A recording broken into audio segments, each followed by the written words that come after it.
The River by Gary Paulson, narrated by Grandpa Tom. Chapter 1. Brian opened the door and stood back. There were 3 men, all in dark suits, standing on the front porch. They were large, but not fat, well built, with bodies in decent shape. One of them was slightly thinner than the other 2. "Brian Robeson?" Brian nodded. "Yes." The thin man smiled and stepped forward and held out his hand. "I'm Derek Holzer. These other 2 are Bill Mannerly and Eric Ballard. Can we come in?" Brian held the door open to let them come in. "Mother isn't home right now. It's you we want to see." Derek stopped just in the entryway, and the other 2 did the same. "Of course we'll wish to speak to your mother and father as well, but we came to see you. Didn't you get a call about us?" Brian shook his head. "I don't think so. I know I didn't, but I don't think Mother did either. She would have said something." "How about your father?" "He doesn't live here. My parents are divorced." "Oh, sorry." Derek truly looked embarrassed. "I didn't know."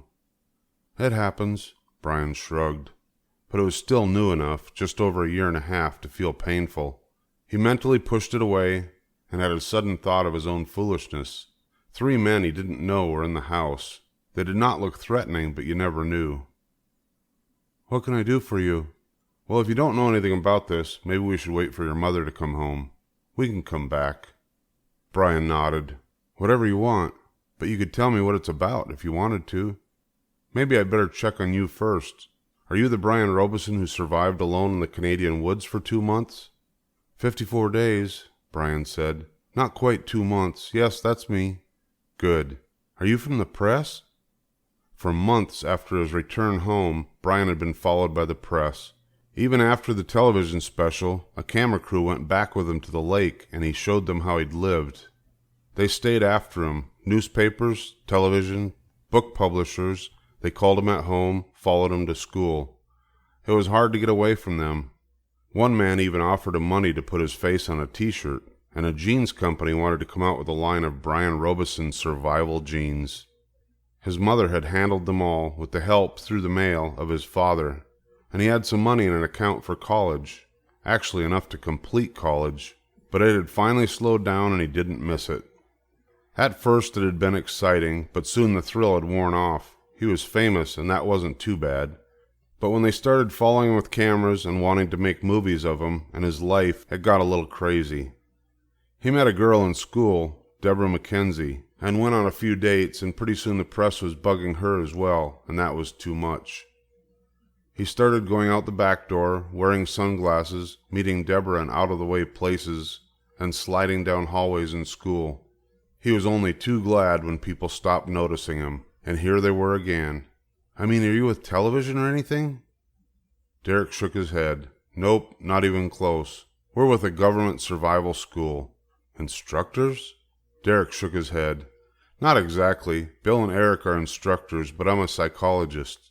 We work with people who may need to survive in bad situations. Like downed pilots, astronauts, soldiers. How to live off the land and get out safely." "What do you want with me?" Derek smiled. "You can probably guess." Brian shook his head. "Well, to make it short, we want you to do it again." Chapter 2. Brian stared at him. "It's a joke, right?"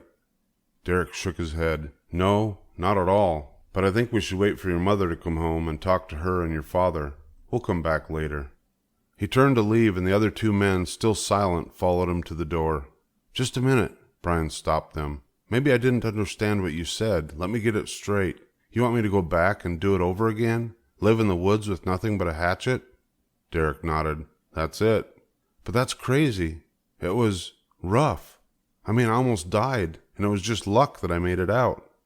Derek shook his head. "No, not luck. You had something more going for you besides luck." Brian had a mental picture of the porcupine coming into his shelter in the dark, throwing the hatchet and hitting the rock embedded in the wall and getting sparks. If the porcupine hadn't come in, and he hadn't thrown the hatchet, and if the hatchet hadn't hit the rock just right, there wouldn't have been sparks, and he wouldn't have had a fire, and he might not be standing here talking to this man now. Most of it was luck. Let me explain what I mean. Brian waited. We teach what you did, or try to, but the truth is, we never have done it, and we don't know anybody who has ever done it. Not for real. He shrugged, his shoulders moving under the jacket. Oh, we do silly little tests, where we go out and pretend to survive, but nobody in our field has ever had to do it, where everything is on the line. He looked directly at Brian. Like you. The one named Bill Mannerly stepped forward. We want you to teach us, not from a book, not from pamphlets or training films, but really teach us what it's like, so we can teach others more accurately. Brian smiled. He couldn't help it. You mean like take a class out and show them what I did? Derek held up his hands and shook his head. No, not like that. Nothing phony. We haven't worked it all out yet, but we thought one of us would go with you and stay out there with you. Live the way you live. Watch you. Learn. Take notebooks and make notes. Write everything down. We really want to know how you did it. All the parts of it. Brian believed him. His voice was soft and sincere, and his eyes were honest, but still Brian shook his head. It wasn't like you think. It wasn't a camping trip. I lost weight, but more than that, I didn't come back the same. And he thought, I'm still not the same. I'll never be the same. I could not walk through a park without watching the trees for game, could not hear things. Sometimes he wanted not to see, not to hear everything around him, noise, colors, movement. But he couldn't blank them out. He saw, heard, smelled everything. That's what we want to know. Those things. Derek smiled. Look, don't say no yet. Let us come back and talk to your mother, explain it all, and then you can make a decision, all right? Brian nodded slowly. All right, just to talk, right? Just to talk. The three men left, and Brian looked at the clock in the entryway. It would be an hour before his mother got home. He had some studying to do. It was the end of May and there were finals, but he decided to cook dinner. He loved to cook.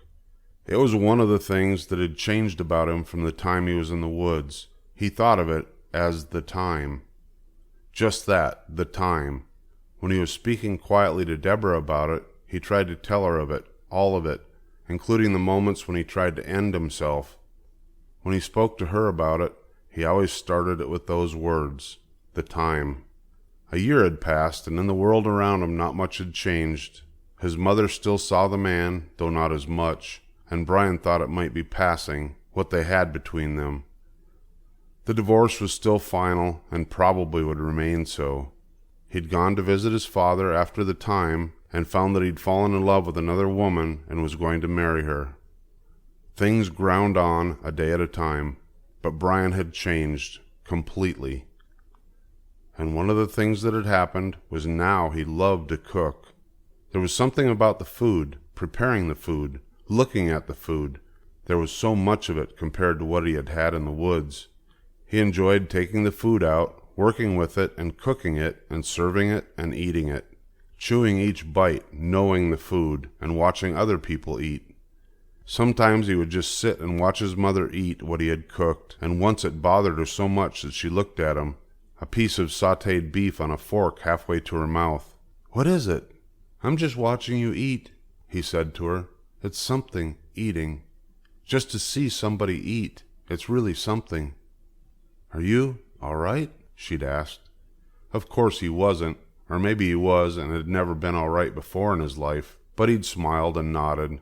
Sure, fine. But it was more that he couldn't tell her what was wrong, or even if anything was wrong.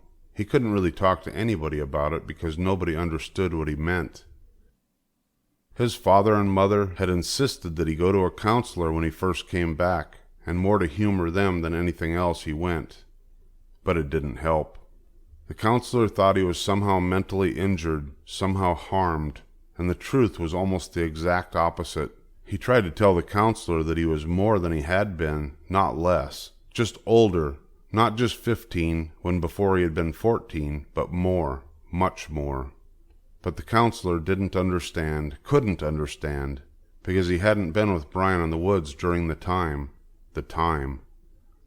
I discovered fire, Brian told the counselor. Well, sure, but you're back now. Brian had stopped him. No, you don't understand. I truly discovered fire. the way some man or woman did it thousands and thousands of years ago. I discovered fire where it had been hidden in the rock for all of time, and it was there for me. It doesn't matter that we have matches or lighters, or that fire is easy to make here in the other part of the world.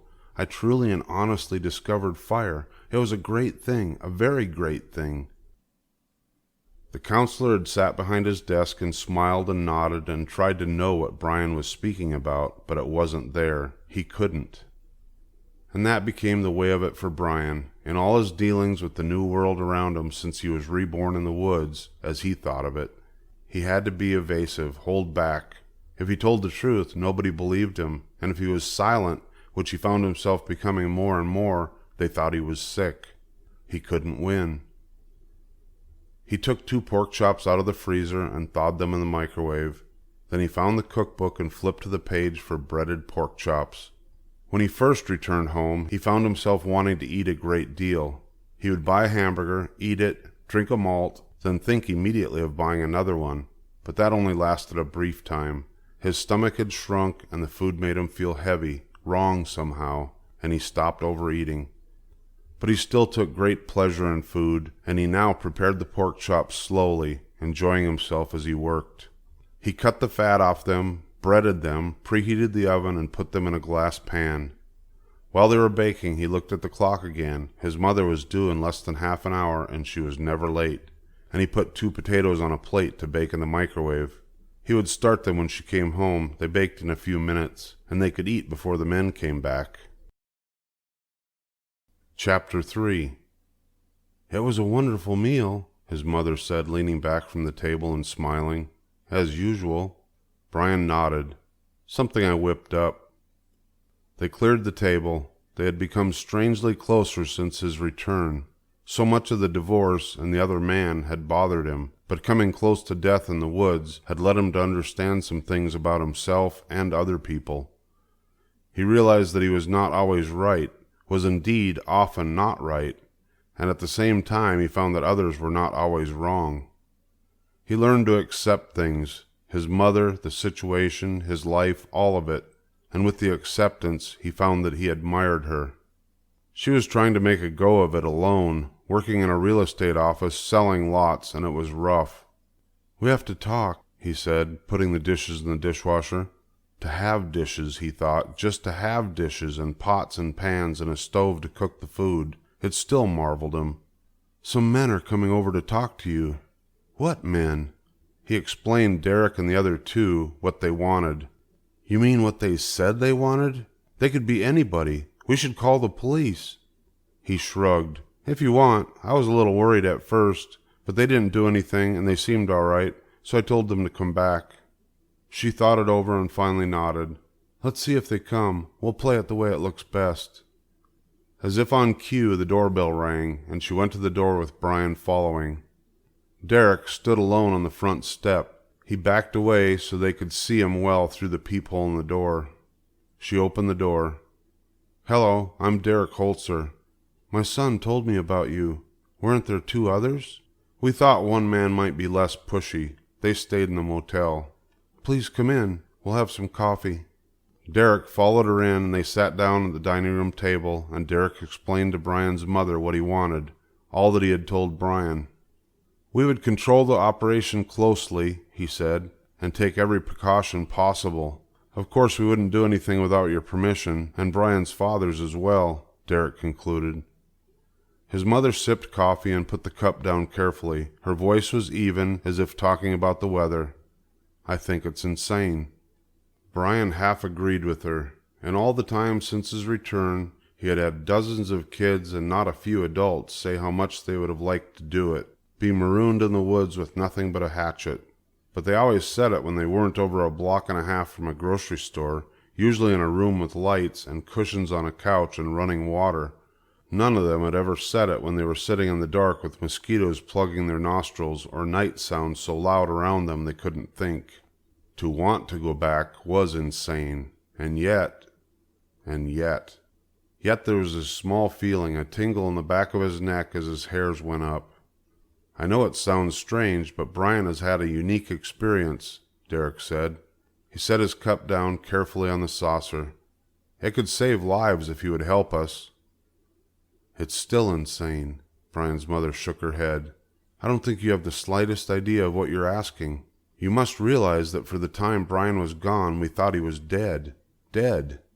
We were told by experts that he couldn't possibly still be alive, and then we got him back from the dead, and now you're asking me, his mother, to send him back out there." Derek took a breath, held it, let it out. "Don't you see? That's exactly why we must do it. Because he was thought to be dead and lived. Because he did something nobody else could do, and if he could share that with us, show us, take us through it with him, he could save others who are in the same place. It's not just what he had learned about survival. We know most of that, or at least the survival instructors do.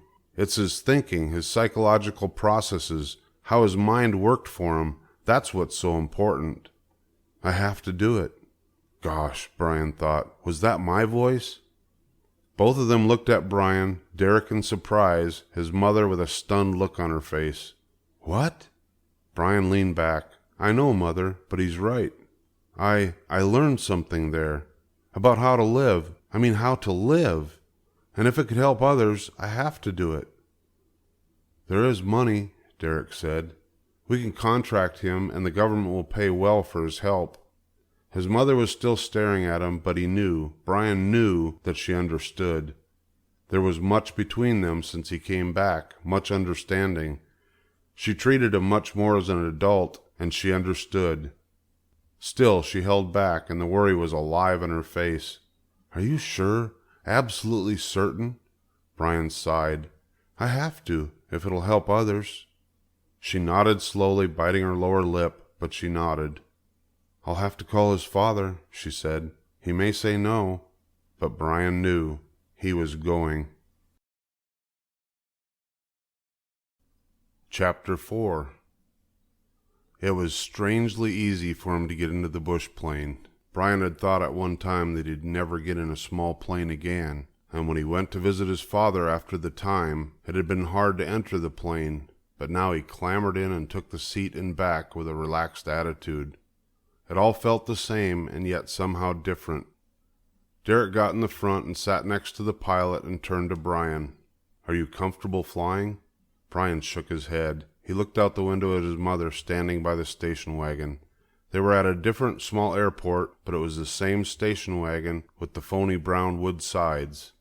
She waved when she saw him turn to look, and he waved and mouthed goodbye so she could see it. The pilot started the engine and Brian jumped a little with the noise, but he settled back down at once.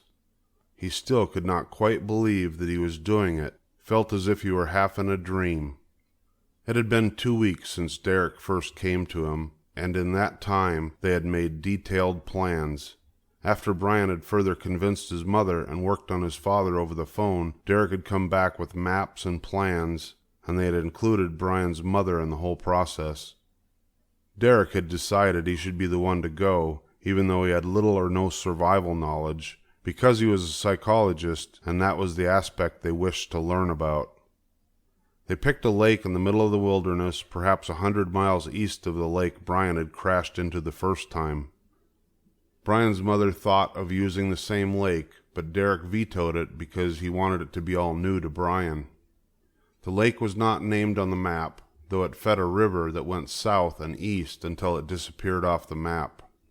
"We selected the lake carefully," Derek said, circling it with a felt-tip pen while they sat in Brian's dining room. "It has the same kind of terrain as the lake you crashed into, and roughly the same altitude and kind of forest." "How far is it from help?" Brian's mother asked. Derek smiled. "We'll have a radio, and if any trouble develops, we can have a plane there in 3 or 4 hours. Please don't worry." "But I do worry. That's just it." She did worry, Brian thought, watching her as the plane taxied out to the runway. She did worry. Again, he watched her get smaller and smaller, and again he flinched at the noise of the engine throttling up, and again he was amazed at how easily the plane slid into the air and flew. And he was suddenly afraid. He couldn't help it. His breath quickened, and he looked up in front of the pilot and thought, here it is again. One pilot and one engine, and if either of them quit, they were going down. If the pilot died, If he died and Derek couldn't fly, there would be nobody up front to control the plane. Brian would have to lunge over him and grab the wheel, try to get his feet on the rudder pedals. He shook his head. Easy now, easy and easy and easy. Breathe deeply. Fight it. Memories of the crash came sweeping back into his mind. Mental pictures of the plane crashing down through the trees and into the water, the blue-green water, with the dead pilot next to him, suddenly filled his thoughts. He pulled a long breath, held it, and fought the pictures away. After he'd returned home, there had been dreams. Even after he had flown again, going to visit his father, there had been dreams. Not nightmares so much as reliving dreams of the crash and his time in the woods. The time. But now it was different, all different. He looked at the pilot and saw that he was much younger than Jake had been, so young that he had a cassette recorder held with duct tape to the dashboard of the plane and was listening to rock music with a small set of headsets, his chin bobbing with the music. He flew loosely, slouched in the seat, his fingers lightly on the wheel, and something about him, the way he sat and moved with the music, relaxed Brian. He eased back in the seat and looked out the window. Down and to the right he saw the amphibious float with the wheels on the side. They would land right on the lake, but the pilot could also take off from solid ground. The floats didn't seem to slow the plane very much, as big as they were, and they skimmed over the trees until the pilot gained enough altitude to make them seem to slow down. Derek was silent, looking out the side window, and Brian realized it was the first time the man had been silent for as long as he'd known and been with him. He had asked endless questions of Brian. He'd read all the stories about Brian's adventure, as he put it, had all the news stories on tape, and seemed to have memorized everything that happened to Brian. "When you ate the choke cherries," he would say, "how long did it take you to get sick?" Or, "Did you notice any changes in the way you went to the bathroom?" "Oh, come on," Brian had said. "No, really, all these things are important. They could save lives." And his face would get serious. "This is really, really important."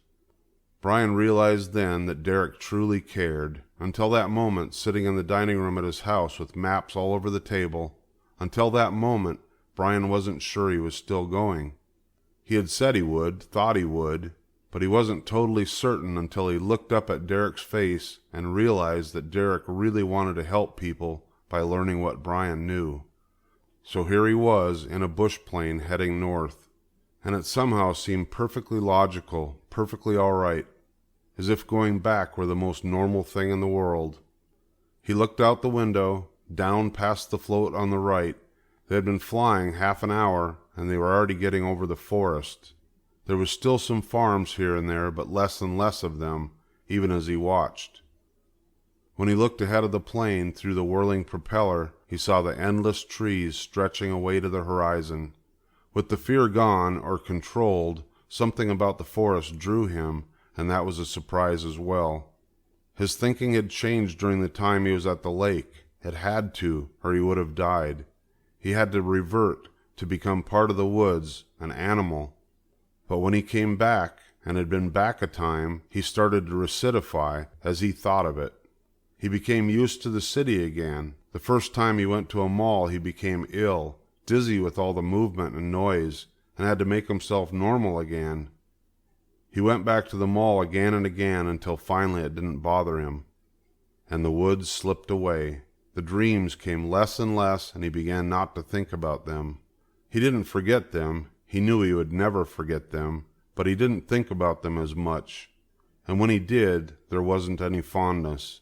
He remembered the rough parts. The mosquitoes, tearing at him, clouds of them, the awful, ripping, thick masses of the small monsters trying to bleed him dry. What was it like? His mother had asked him one day when they were sitting in the kitchen. What was the main problem, the worst part of it? And he thought at first of mosquitoes, started to tell her about them, and then shook his head. Hunger. Really? She had seemed surprised. I thought it would be the danger, or being alone, or the weather. I don't mean hunger like you're thinking of it, he had told her. Not just when you miss a meal and feel like eating a little bit, or even if you go a day without eating. I mean where you don't think you're ever going to eat again. Don't know if there'll ever be more food. An end to food, where you won't eat, and you won't eat, and then you still won't eat, and finally you still won't eat, and even when you die and you're gone, even then there won't be any food. That kind of hunger. The outburst had made his mother sit back and blink, but he meant it. The hunger was the worst. Worse than the mosquitoes, worse than any of it. Hunger. He looked out the window again, only forest below, forest and lakes and the plane droning. The air was rough, rougher than he remembered from before, but he didn't mind the jolting. They had left the runway in northern New York in the early morning, but climbing had brought them into the bright sun, and it warmed the inside of the plane until it was hot. Brian was wearing a t-shirt and a baseball cap with a picture of a fish on the front. He pulled the brim down and turned away from the sun. As he turned, he saw the equipment in back of the seats.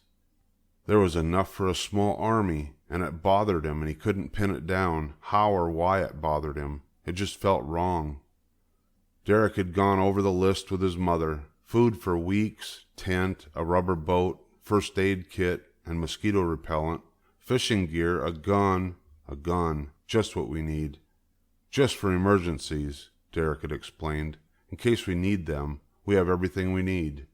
And there it was, he thought. They had everything.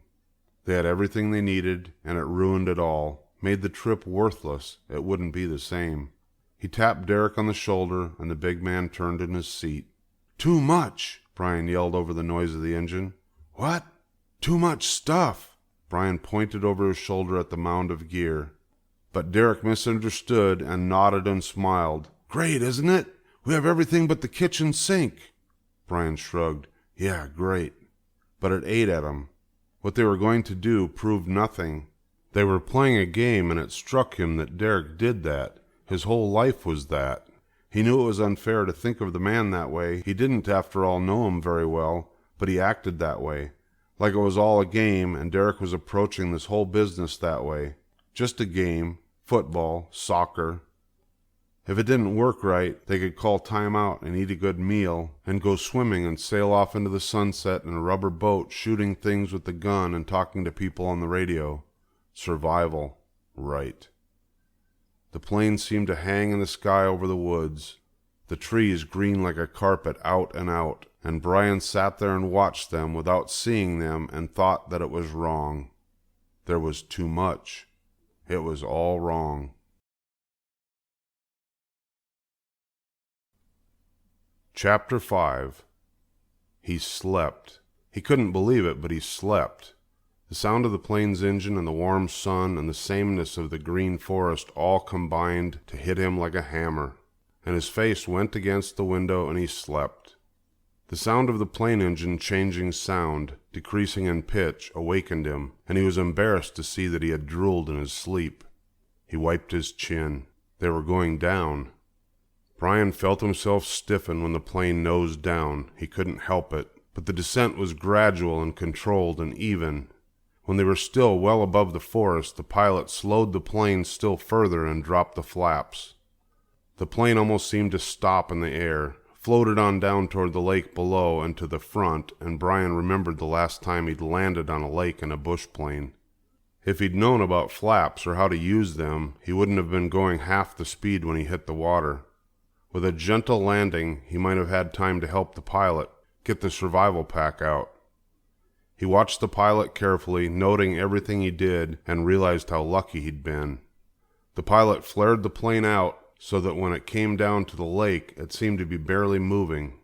He worked the wheel and rudder pedals to make it float down slowly and easily. Brian had more or less arrowed the plane into the water, through the trees and down, and it was a miracle he hadn't been killed. The answer to his problem came to him while he slept. It was simple. The pilot was all business now, his hands working the controls, easing the throttle, settling the plane the last bit down to the lake. But Derek turned and smiled at Brian. "Pretty, isn't it?" And the lake was pretty. It was almost perfectly round, pushing out toward an egg shape slightly, but only slightly. At the bottom edge of the lake, and off to the right a short distance, a river flowed south and east, and it was amazing to Brian how accurate the map had been. They had gone over it on the dining room table, showing his mother where they'd be, but looking down on it now, it seemed to be almost a model made of the map. The blue of the lake matched the blue of the water on the map, and the river cutting southeast through the green forest looked just as it had on the map, delicate, winding. Derek had said something to the pilot. Brian couldn't hear over the sound of the engine, and the pilot nodded and banked the plane to the right, more toward the river, and put it softly onto the lake. There was absolutely no wind, and the water was smooth as a mirror. Brian watched out his window as the float came down, saw its reflection in the water, closer, closer, until it touched itself, and skimmed across the flatness, settling more and more until the plane slowed nearly to a stop. The pilot headed the plane toward a clearing to the right of where the river left the lake, nudging the throttle now and then to keep it moving on the floats, until at last it slid through some green reeds and bumped the shoreline. He cut the engine. "We're here," Derek said, his voice loud in the sudden silence. "Let's get unloaded." He turned and Brian could see that he was excited. Like a kid, he thought. He's excited as a kid. I'm the kid here and I'm not excited. That's because he doesn't know. I know and he doesn't. Derek climbed out onto the float, moving a little stiffly, and Brian noted he wasn't very athletic, seemed not to be too coordinated, and stepped ashore. The pilot stayed in his seat, and Brian moved the passenger seat forward and clambered out of the plane, stepped on the float, and then onto the dry grass. Neat, he thought, neat and clean. The thought came into his mind that it was a beautiful day. The sun was out. There were small popcorn clouds moving across the sky. It was a soft summer afternoon. Then instantly, in just that part of a second, he changed. Completely. He became, suddenly, what he'd been before at the lake. Part of it. All of it. Inside all of it, so that every single little thing became important. He didn't just hear birds singing, not just a background sound of birds, but each bird. He listened to each bird, located it, knew where it was by the sound, listened for the sound of alarm. He didn't just see the clouds, but light clouds, scout clouds that came before the heavier clouds that could mean rain and maybe wind. The clouds were coming out of the northwest, and that meant weather would come with them. Not could, but would. There would be rain. Tonight, late, there would be rain. His eyes swept the clearing, then up the edge of the clearing, and in those two sweeps he knew the clearing in the woods. There was a stump there that probably held grubs, hardwood there for a bow, and willows there for arrows. A game trail, probably deer, moving off to the left meant other things. Porcupines, raccoons, bear, wolves, moose, skunk would be moving on the trail and into the clearing. He flared his nostrils, smelled the air, pulled the air along the sides of his tongue in a hissing sound and tasted it, but there was nothing. Just summer smells, the tang of pines, soft air, some mustiness from rotting vegetation. No animals, at least nothing fresh. Derek had seen the change, was staring at him. What happened? Brian shook his head. Nothing. Yes, something did. You changed completely. You're not the same person. Brian shrugged. I was just looking at things, seeing them. Tell me, Derek said. He took a notebook out of his pocket. Tell me everything you saw. Right now? Yes. Shouldn't we let the pilot go first? Derek turned as if seeing the plane for the first time. Oh, yes, I almost forgot. He has to get back. Let's unload, and then he can go and you can tell me. No. What? Brian had made the decision just as he dozed off in the plane, and it had settled into his mind while he slept. He knew it was the right thing to do. We're not going to unload. What are you talking about? Brian looked at the lake, the clearing, the clouds. 7-8 hours to rain. I mean, if we unload all that gear, everything but the kitchen sink, like you said, this whole business will be ruined, wasted. I don't see what you mean. What happens if we have trouble? Brian nodded. That's it, exactly. We have trouble. That's what this is about. You want to learn, but if you have all that backup, it's just more games. It's not real. You wouldn't have that if the situation were real, would you? But we don't have to use it. We don't have to use any of it. Brian smiled, a small, almost sad smile. I promise you, absolutely promise you, that if that stuff is here, you will use it and I will use it. By the third day, when the hunger really starts to work and the mosquitoes keep coming and coming and there isn't any food or a tent and we know it's just there, just in the bag, I guarantee you we will use it. We won't be able to not use it. So much talk, Brian thought, just jibber-jabber all the time. Like blue jays, we stand here and talk, and in 7-8 hours it will rain, and we don't have shelter or dry wood or a fire going. Talk. Leave it all on the plane. Leave it or I'm flying out of here right now. I know what's coming, and I don't want to waste it. But we told your mother. Brian hesitated, then sighed. I know, but the rule still holds. If we unload, I'm going home, period. I'll take responsibility. Derek studied him. You mean it? Absolutely. How about a compromise? What do you mean? We'll keep the radio in case there's trouble, serious trouble. Then at least we can call for help. Brian rubbed his neck, thinking. It wouldn't be the same. Even the radio would taint it. Still, he had told his mother not to worry, and if he insisted on not using the radio, absolutely not using it.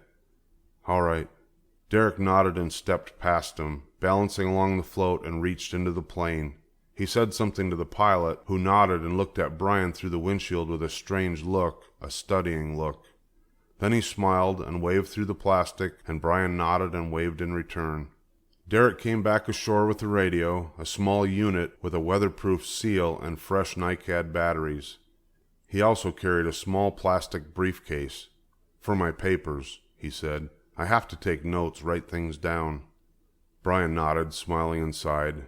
Derek sounded almost like Brian sounded when he was speaking to his mother or father and wanted to do something, pleading, for my papers.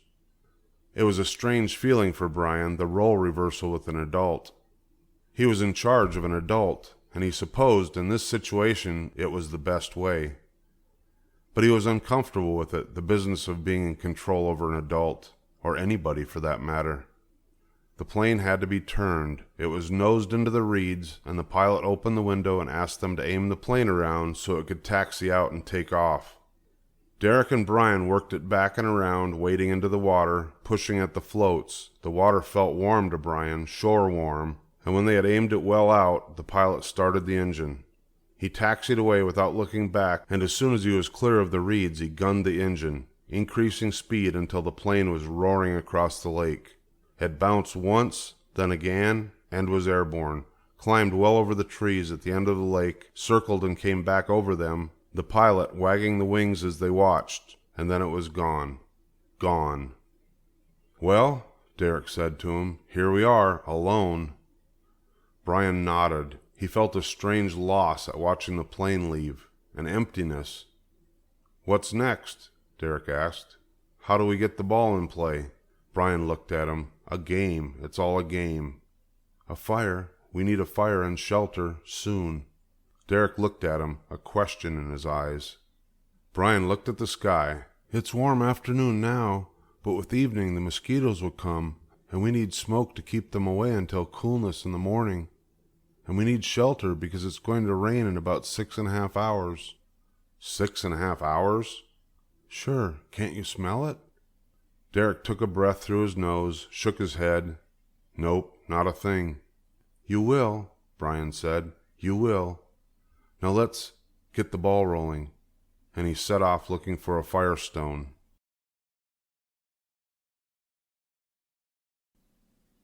Chapter 6. That first night, Brian decided he was insane to have come back, insane to have agreed to do it, and insane for sending the plane away with all that wonderful equipment, especially the tent.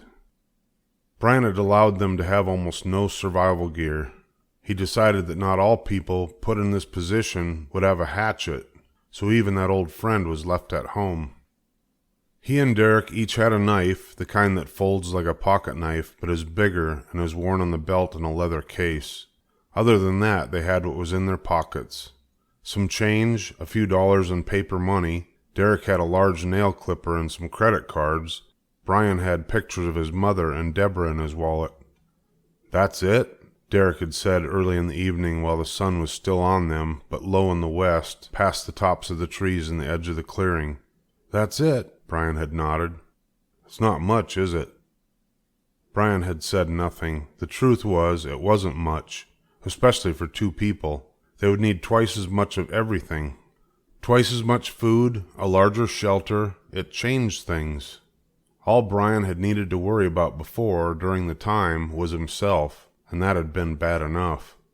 The thought of the second person, especially one as green as Derek, had not somehow hit him until just then in late afternoon.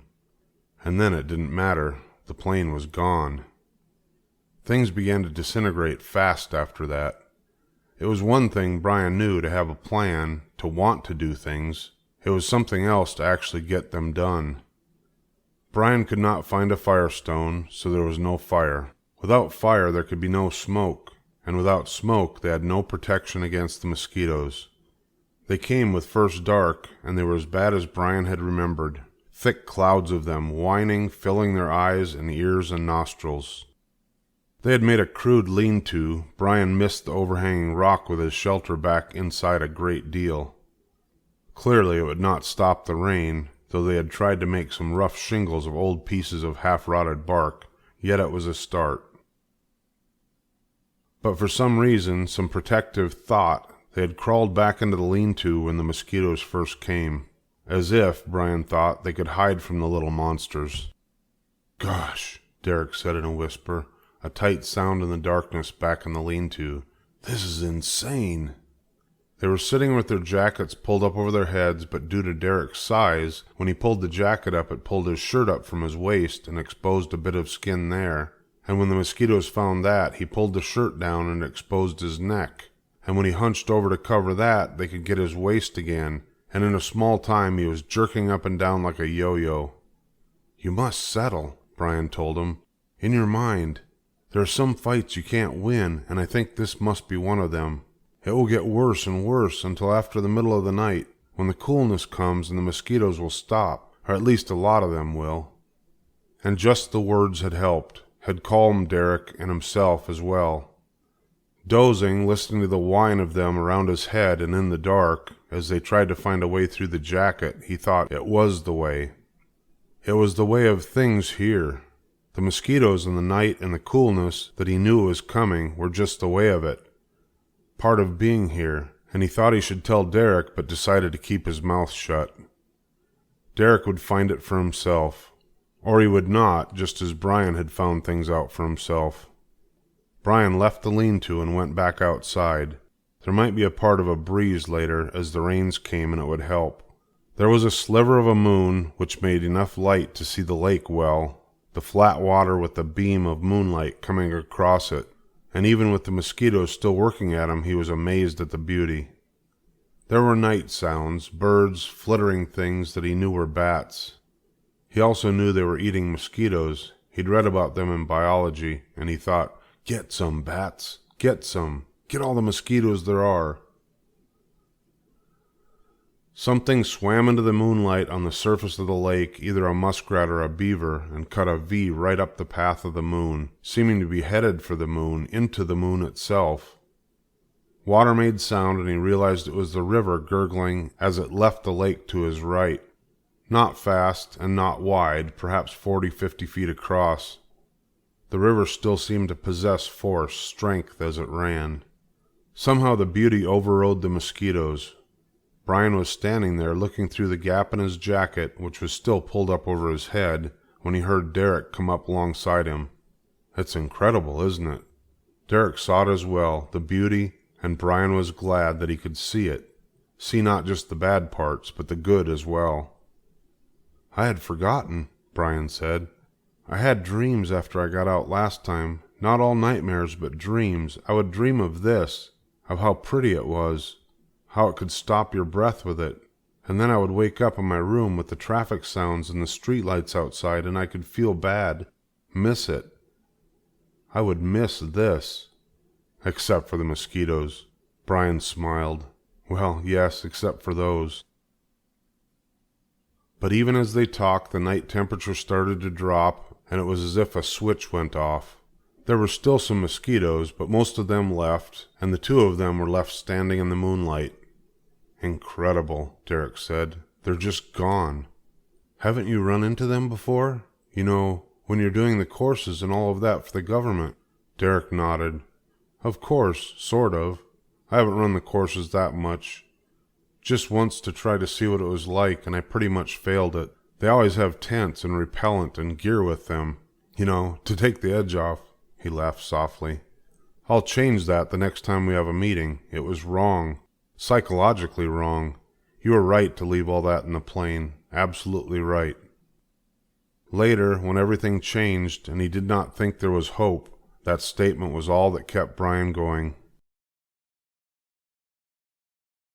Chapter 7. The rain came about 11. Derek had time for one quick joke.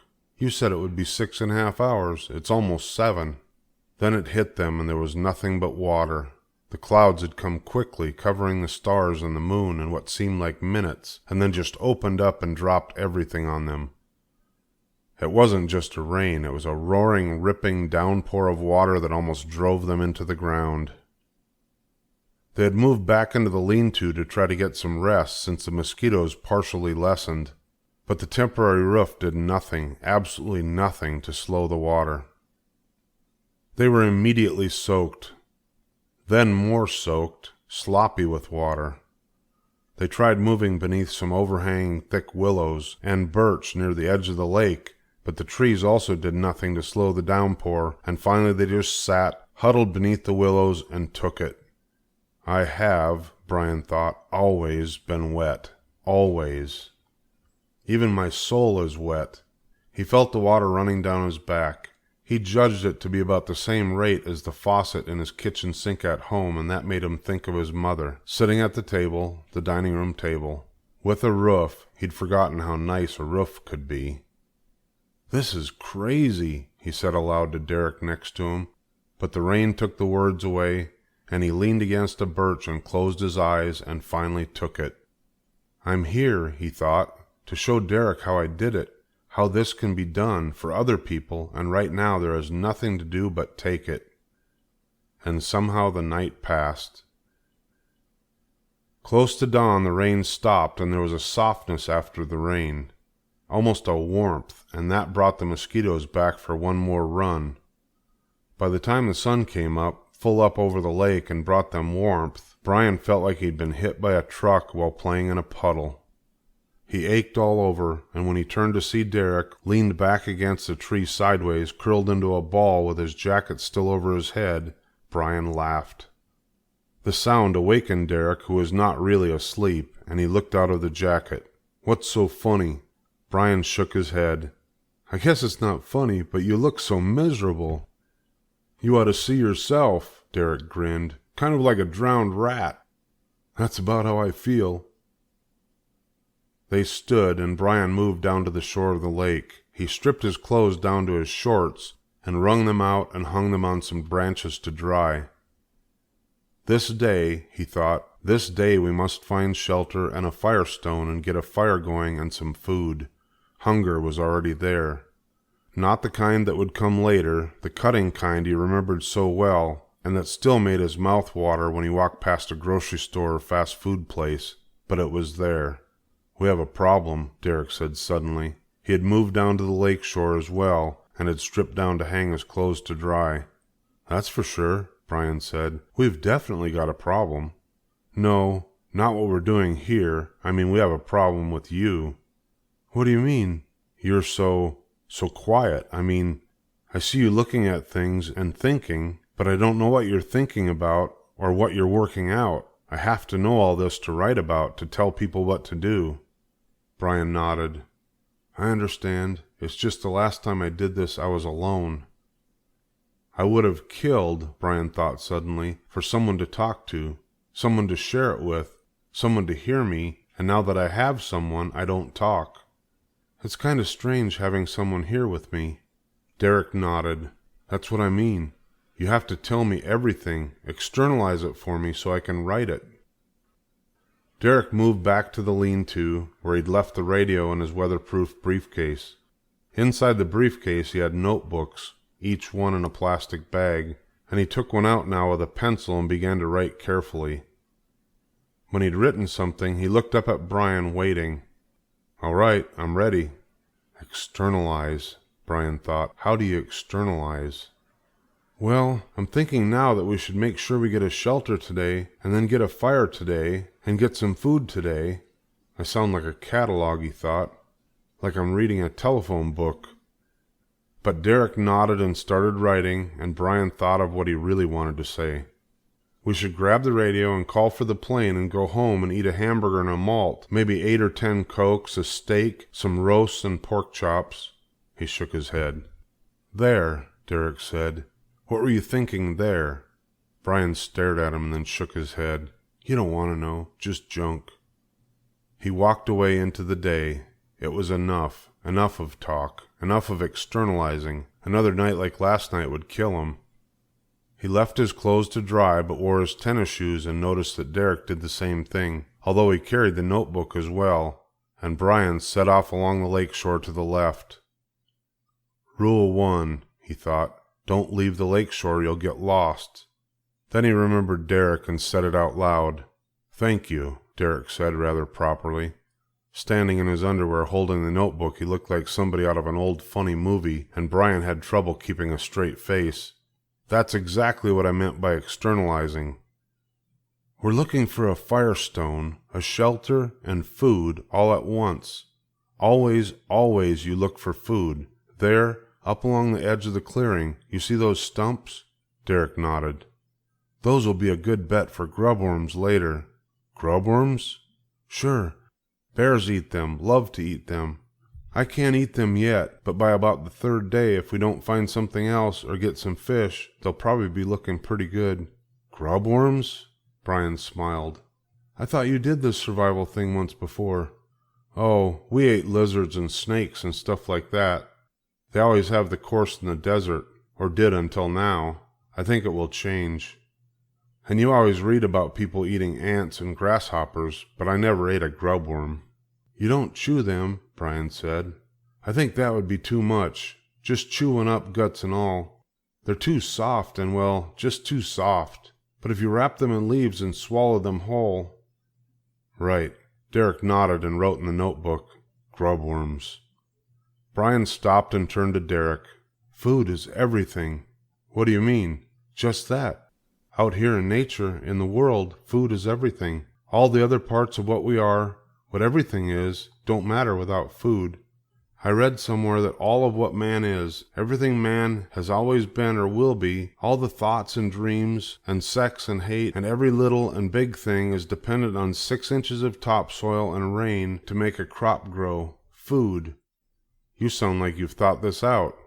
That's all I did. Think of food. You watch other animals, birds, fish, even down to ants. They spend all their time working at food, getting something to eat. That's what nature is, really, getting food. And when you're out here, having to live, you look for food. Food first. Food, food. They moved through the day that way. During mid-morning, they had found some raspberries growing in a brush pile. It was not a thick stand. It would maybe not have been enough for 1 person, but with 2 it was skimpy. Still, there were some, and they worked through the brush in their underwear, eating every berry they could find. They also found some choke cherries, what Brian had called gut cherries, but Brian shook his head. Later, if we have to, and then in small amounts. Brian kept moving along the lake, waiting, walking, and waiting, and realizing at length what he was waiting for, what was in the back of his mind. Luck. You move and you watch and you work hard and you just keep doing that until luck comes. If it's bad luck, you ride it out, and if it comes the other way and you have good luck, you're ready for it. They had good luck in the middle of the afternoon, and as so often seems to happen, the good luck came about because of bad luck. Chapter 8.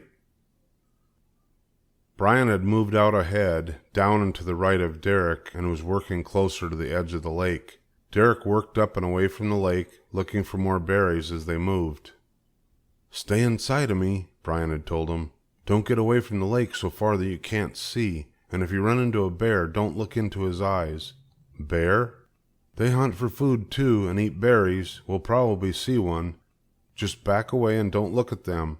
I read that it's a threat when you do that. Bear?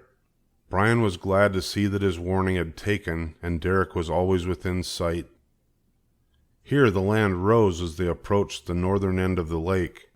It came up to a low roll that made a sizable hill next to the lake. Because of this rise and the freezing and thawing of the lake, the movement of the ice each winter, the land had been cut away, washed still further away by heavy rains. Brian could see the work of last night's rain, and all this chewing at the side of the hill had left something close to a small cliff. It wasn't terribly high, 30 feet or so, but it was steep and very unstable, the edge loose and soft from the rain.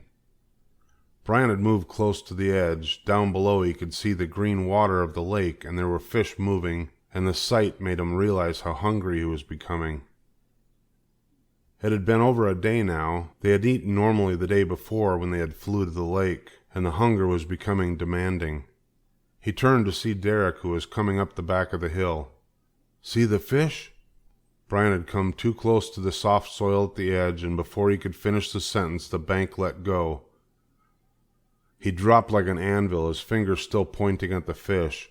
Halfway down the face of the cut there was a small outcropping of soil and rocks mixed, held in place because it was made of clay and chalk bound together, and Brian hit this mound on his stomach, hard. Oomph! He heard himself sound like the air going out of a tire. Then he bounced up and sideways and continued on down to the bottom in a shower of mud and rocks to where a small gravel beach led into the lake. "I don't think I'll move," he thought, lying flat on his face, "ever again." Derek was by his side in moments, frowning in worry. "Are you hurt?" I wonder why people ask that, Brian thought. Did he think I could do this and not hurt? But he shook his head. "No, at least I don't think so."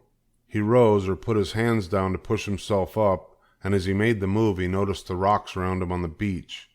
Most of them were round and smooth, rubbed by wind and water and weather and time, but mixed in them were black hardened shards. Where he'd fallen there were fresh ones, not weathered, and he saw that they had come from the bank where he had bounced. "Look!" Brian held up one of the black stones. It was chipped and layered. "I think it might be the same kind of stone I used to make fire with the hatchet." "Flint," Derek said. "I think it is." Brian took out his knife, opened it, and locked the blade, and struck the back of the hard steel against the sharp edge of the flint. 3-4 times he hit, and finally there were sparks. He looked up, smiling. No more mosquitoes. He took 2 of the larger black stones, and they went to find a campsite, and here, too, there was the waiting for luck. They walked nearly halfway around the lake, looking always, as well, for food. As they worked past the northern end of the lake, they came on low brush filled with small nuts. These he knew were hazelnuts, and they stopped to pick and eat some. They were ripe, or very close, just shy of being dry, and the worms and squirrels had been at them, but they still found enough to cut the edge off their hunger. They used rocks to smash them and spent over an hour bashing rocks and nibbling at the small chunks of nut meat, which tasted almost sweet. It was then approaching evening, and Brian knew they would need a shelter of some kind and a fire before dark and the evening horde of insects found them. Then, coming out of a stand of thick willows, they found it. In some ancient time, an enormous tree had fallen in a giant wind. The tree had been growing on the side of a small hill, which was made on a rocky shelf. As the tree went over it, pulled earth, balled in its roots with it, and made a large hole back in under the shelf of rocks. Time had done the rest. The tree was long rotted and gone to worms. The soil had filtered somewhat back into the hole and taken grass seeds, and what was left was a large depression in the side of a hill with an overhanging shelf of rock. On each side of the depression were large trees, white pines that went towering up and shaded the whole place to make it feel like a quiet garden. It was not perfect, not as nice as Brian had had on the L-shaped lake, but it was good enough, far better than nothing, and to cap it off there was a small spring of water to the side of the overhang, where a fissure of rock let water work out in a trickle that made its way down to the lake. "Home," Brian said. Derek looked at the depression. "It looks like a hole. What do we do to make it livable? Beds and a fire. You use pine boughs to make beds. He showed Derek how to cut the boughs and stick them point down to make a soft bed. You do that and I'll work on a fire. I need to watch you do that, Derek said, so I can write about it. Brian nodded and set out to find what he needed. He would never forget the first fire, what it had meant to him. As important as it must have been to early man, he approached making a fire now almost as a religious experience. You could not hurry it, he knew. Fire would come only when it wanted to come, and only when there was a good bed for it, a home for it. He found some birches near the shoreline and shredded dry birch bark with his fingernails until it was like hair. He kept adding to this until he had a ball of fluff 3 inches in diameter.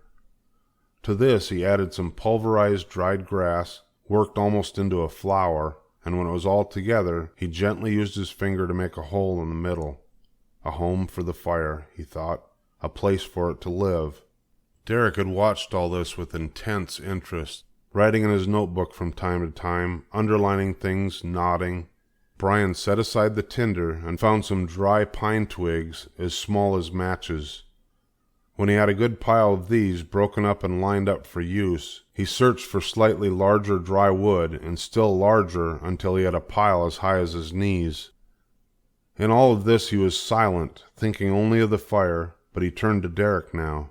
You can't have too much wood, ever, and you should always have dried wood stashed back in some safe place along with tinder. He paused, thinking, remembering. What is it? Derek asked. Fire. It's so alive. Such an important thing to us. Back there in the world we don't know that. But when I got home last time I tried to read about it, what it was like, before we got everything we have now. In colonial times they kept people awake just to watch the fires, and in ancient times the most important person in the tribe was called the fire watcher. Derek wrote it down and Brian smiled. Something about Derek walking around all day looking for berries and nuts, carrying a briefcase like a business executive, seemed ridiculous. But he meant what he was doing, and Brian liked him more and more all the time. When he'd fallen and Derek had kneeled next to him, he had been genuinely worried. Fire. There was a lowering of light now, and evening would not be long, accompanied by the waiting bugs. He and Derek made a small fire pit in front of the overhang.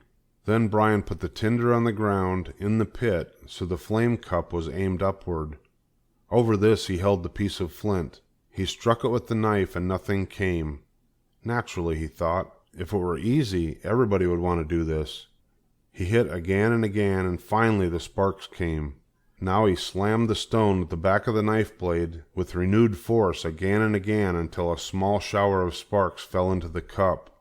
Quickly he raised the tinder in his hand, blowing gently, softly on the sparks, watching as they became glowing holes in the tinder, and the holes grew, became red, turned to coals, and finally, blowing as he put it back on the ground, smoke curling up into his eyes, there came the tiny flicker of new flame. Hello, he thought. Hello, flame. Fire.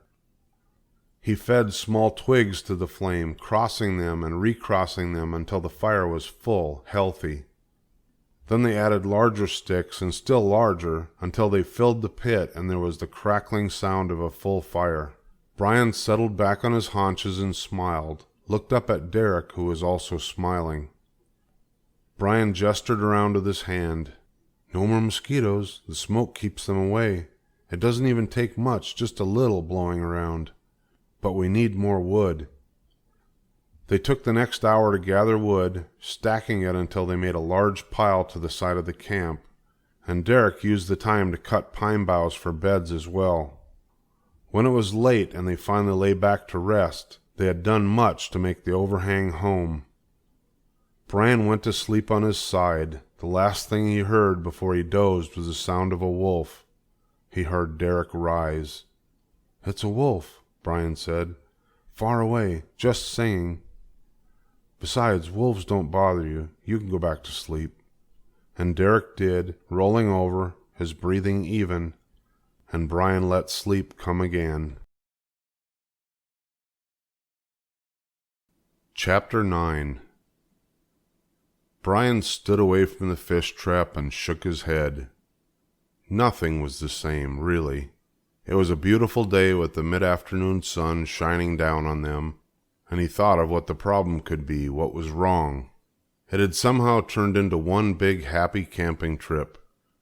We might as well have a cooler full of soft drinks and sandwiches, Brian thought. They'd been at the lake 3 days, but it looked like they'd been there a year. The camp was squared away and neat. Derek had called in on the radio and told the world they were all right, telling them to pass on the information to Brian's parents. Brian thought his mother might worry if she knew about them sending the gear back. Then they had enhanced the beds and made them deep and soft with more boughs. There was enough firewood for a month, and they had made birch bark containers to hold extra hazelnuts and berries. They'd found blueberries and raspberries and plums. On this side of the lake, the forest was more open, and the plums and nuts and berries seemed to thrive in the light and heat. Wild plums. They were a little green, but even so, Brian couldn't believe how sweet and rich they were, like small domestic plums with a little more tang to them. Brian had made a bow, used a strip from his belt for a string, and had shown Derek how to shoot fish, then how to use the guts from one fish to bait the others into a trap made of stones, and they soon had more fish than they needed. Brian found a clam bed, and they'd actually eaten one meal, clams steamed around the fire, nuts and berries. That left them full. Full. Plus, they had more clams stored and plenty of fish left in the trap, and knew the locations of several ruffed grouse. There were rabbits and squirrels all over the place, and if they had to, they could make it a year or two, and it felt wrong. All wrong. He shook his head again and moved back by the fire pit. Derek was sitting on his bed by the fire, feeding an occasional stick to the fire to keep it going, writing in his notebook. He looked up as Brian walked into the shelter and saw him shaking his head. "What's the matter?" Brian shrugged. "I don't know. It's just wrong, I think." "What do you mean, wrong?" Brian looked around at the shelter. The comfort, the food, the fire, the lake. "All this. We're so ready, so calm. It doesn't work somehow. None of it works." "I still don't know for sure what you're talking about. We've done it. In 4 days, you've shown me how to live in the wilderness with nothing but a knife. I've got tons of notes to take back and teach from. I think you're wrong." "But this isn't how it works," Brian said. "It isn't this smooth and easy. You don't just fly in and get set on a perfect lake and have all the food you want and have it all come this easy. It isn't real." Derek leaned back, put his hands on the back of his head, and looked at Brian. "There's not a thing to make it rough. Nothing wrong. In a real situation, like when I was here before, there were things wrong, going wrong. The plane didn't land and set me on the shore. It crashed. A man was dead. I was hurt. I didn't know anything, nothing at all. I was maybe close to death, and now we're out here going, la-di-da, I've got to fish, la-di-da, there are some more berries." "Tension," Derek said. "It lacks tension." Brian nodded. "Maybe, but that's not all. I don't think you can teach what you want to teach." "But they do. They teach survival." "No, I think they tell people what to do, and maybe you can tell them some of what we do, but that doesn't teach them how to live, how to do it, does it? You've got to bring each person here and drop them in the lake and let them swim out and drag up the shore and try to live, to really teach them how to do it, every single one. But that's impossible." Brian nodded. "I know, but I don't think it'll work unless you do it that way. You can tell, but you can't really teach." "Tension," Derek said again, leaning forward and writing in his notebook again. "You need the tension created by the emergency." And they settled in for the rest of the day, and that night, and later Brian would remember what they had said, and how it needed tension, and wish he had not thought of it at all.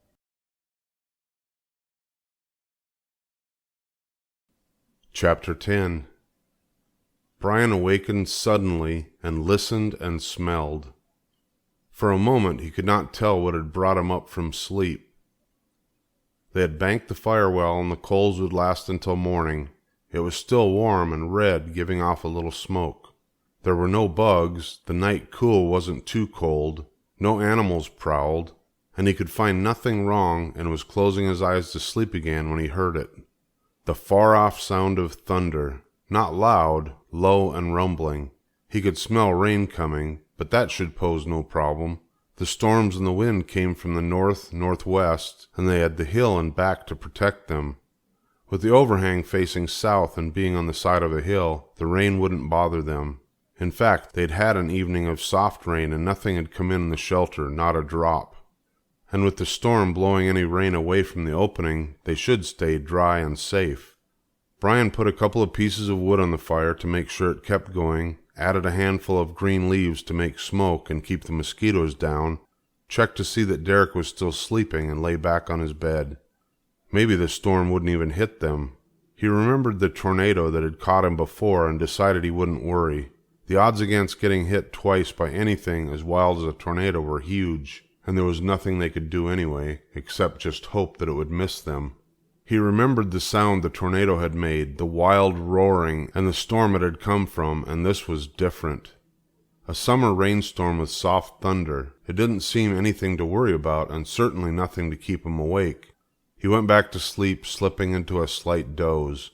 Things moved in and out. He dreamed that he was talking to Derek, saying in the dream that he thought they should use the radio to call the plane and cancel the rest of the operation, as Derek kept calling it in the dream, because it didn't seem to prove anything. He was awakened by an explosion. It seemed to come from inside his skull, inside his thinking, inside the dream. A sharp crack so loud that he snapped awake, rolled over and was on his feet, moving to the back of the shelter without thinking, without knowing he was moving. It was thunder, but not like he'd heard before, not like he'd ever heard. It was around them, exploding around them, the lightning cracking around the shelter, so close it seemed Brian that it came from inside him. What? He knew that he opened his mouth, that he made sound, but he could hear nothing except the whack crack of the thunder, see nothing but images frozen in split instants of brilliance from the lightning. Like a camera taking pictures by a strobe light, things would seem frozen in time, caught and frozen, and then there would be another flash and things would be different. Derek was moving. In one flash he was still in his bed, but raised his jacket, falling away from where he'd had it as a blanket as he rose. Darkness. Then the next flash of light and he was on his knees. Darkness. Then he was leaning forward and his hand was out, reaching for his briefcase and the radio next to the bed. One finger out, his face concentrating. And Brian thought, no, don't reach, stay low. And he might have yelled it, screamed it, but it didn't matter. No sound could be loud enough to get over the thunder. There was a slashing, new, impossibly loud crack as thunder seemed to hit the shelter itself, and Brian saw the top of the pine next to the opening suddenly explode, and he saw the bolt come roaring down the tree, burning and splitting and splintering the wood and bark, and he saw it hit Derek. Camera image. Something, some blueness of heat and light and raw power, seemed to jump from the tree to the briefcase and radio and enter Derek's hand. All in the same part of a second it hit him and his back arched, snapped him erect, and then he seemed to fill the whole shelter and slammed into Brian as well. He saw the blueness, almost a ball of energy, the crack flash of color that came from inside his mind, inside his life, and then he was back and down and saw nothing more. Chapter 11. Before his eyes opened, there was light through the eyelids, bright light, but he didn't want to open and focus. He tasted things, smelled things. Something was burned. There was the stink of something burned. Hair. Burned hair. It smelled awful. He opened his eyes wide, blinked, forced them to work, and saw that he was on his back, looking at the stone-layered ceiling of the overhang. It was daylight, broad daylight, and he wondered why it was that he would be lying on his back in the dirt, looking at the ceiling in the middle of the day. Then he remembered. Parts of it, the sound, the light, the thunder, and the slamming and the cracking of it, and he was afraid. He did not know what he was afraid of at first. He was just afraid, and then finally he remembered Derek. It had hit him. He had seen it hit Derek. He rolled on his side. His body felt stiff, mashed into the ground, and the sudden movement made his vision blur. There, he saw Derek, or the form of Derek. He was face down on his bed, his right hand out, his left arm back and down at his side. Blurred. He was all blurred in the sleep. How could he be all blurred? Brian shook his head, tried to focus. Derek was still asleep. How strange, Brian thought, how strange that Derek could still be asleep in the bright daylight. And he knew then that Derek was not sleeping, but he did not want to think of the other thing. Let's reason it out, he thought, his mind as blurred as his vision. Reason it all out. Derek was reaching for the radio and briefcase, and the lightning hit the tree next to the shelter and came down the tree and across the air and into Derek, and he fell. No, he was still asleep. He wasn't the other thing. No, not that other word. But Brian's eyes began to clear then and saw that Derek was lying with his head to the side and that it was facing Brian, and the eyes weren't closed. They were open. He was on his side, not moving, and his eyes were open. And Brian thought how strange it was that he would sleep that way, mashed on his stomach. He knew Derek wasn't sleeping. He knew. No, he couldn't be. Couldn't be dead, not Derek. Finally he accepted it. Brian rose to his hands and knees, stiff with great slowness, and crawled across the floor of the shelter to where Derek lay. The large man lay on his stomach as he dropped, his head turned to the left. His eyes were not fully open, but partially lidded, and the pupils stared blankly, unfocused toward the back of the shelter. Brian touched his cheek. He remembered how when the pilot had his heart attack, he felt cool. The dead skin had felt cool. Derek's skin did not have the coolness. It felt warm, and Brian kneeled next to him and saw that he was breathing. Tiny little breaths, his chest barely rising and falling, but he was breathing, the air going in and out, and he was not the other word, not dead. And Brian leaned over him. Derek! There was no answer, no indication that Derek had heard him. Derek, can you hear anything I'm saying? Still no sign, no movement. So Brian thought, so he's what? He's knocked out? He got hit, and he's knocked out, and if I wait and make him comfortable, he'll come out of it. That was it, just knocked out. Derek's head looked twisted at an uncomfortable angle, and Brian moved Derek's body onto its side and set his head. The neck felt rubbery and loose on his rolled-up jacket for a pillow. As he did, he saw the briefcase and radio. The radio. There it was, right there on the briefcase, and if there ever was a need for it, it was now. He picked it up, turned the switch on. Katie 1, this is Katie 2, over. His mother's name. It was a small thing, a way to include his mother. They used her name as the call sign, and Derek had shown Brian how to use the radio, the correct procedure in case of an emergency, like now. Katie 1, this is Katie 2, over. Nothing. He turned the squelch control down and listened for the hiss of static, but there was nothing, not even noise. Again. Katie 1, this is Katie 2, over. Dead air. He saw then that next to where the antenna came out of the case there was a small discolored spot on the plastic. It was a burn mark. The radio was made to be used outdoors, tough, with a weatherproof case around it, and when he opened the outside case he saw the lightning had hit the radio as well as Derek and him. There was a jagged line burned in the plastic on the back, and even without opening the case and seeing the inside, he knew the radio was blown. What to do? Think. He couldn't think right. He put the radio down and turned back to Derek. There was no change at all.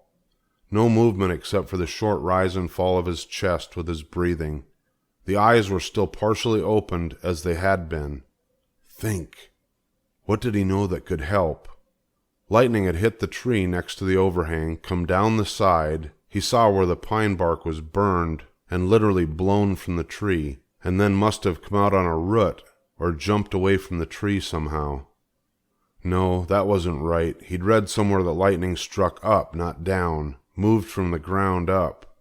Somehow it had come from the ground, through Derek and the radio and him to the tree, and then up, except that it seemed to have come down, and Derek shouldn't have reached out, shouldn't have risen. He shook his head. Stupid. None of that mattered. Electrical shock. What did you do when there was an electrical shock? CPR. To get them breathing again, you had to give them CPR, except that Derek was breathing already. Heart. He should check the heart. He put his fingers on Derek's wrist, but he couldn't find the pulse. But when he checked his own, he couldn't find that either. He put his ear to Derek's chest and heard the heart thumping. He tried to time it, but couldn't transpose the number of beats per minute measured on his digital watch into a pulse rate because he couldn't think. Think. The lightning came, took the tree, then Derek, the radio, him, and they all were knocked down and out. There it was. Maybe Derek was just knocked out and would come to in a little while. Somehow he knew that wasn't true. Something in the way Derek looked made the condition look like more than just being knocked out. Yet Brian wanted it to be so much that he forced himself to believe it. Derek was breathing evenly, short breaths, but even, and his heart was beating regularly. He was just knocked out. Brian would make him comfortable and then wait next to him. Wait for him to come to. He would wait.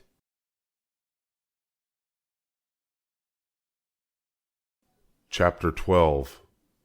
The rest of that day and through the night he kneeled next to Derek, waiting.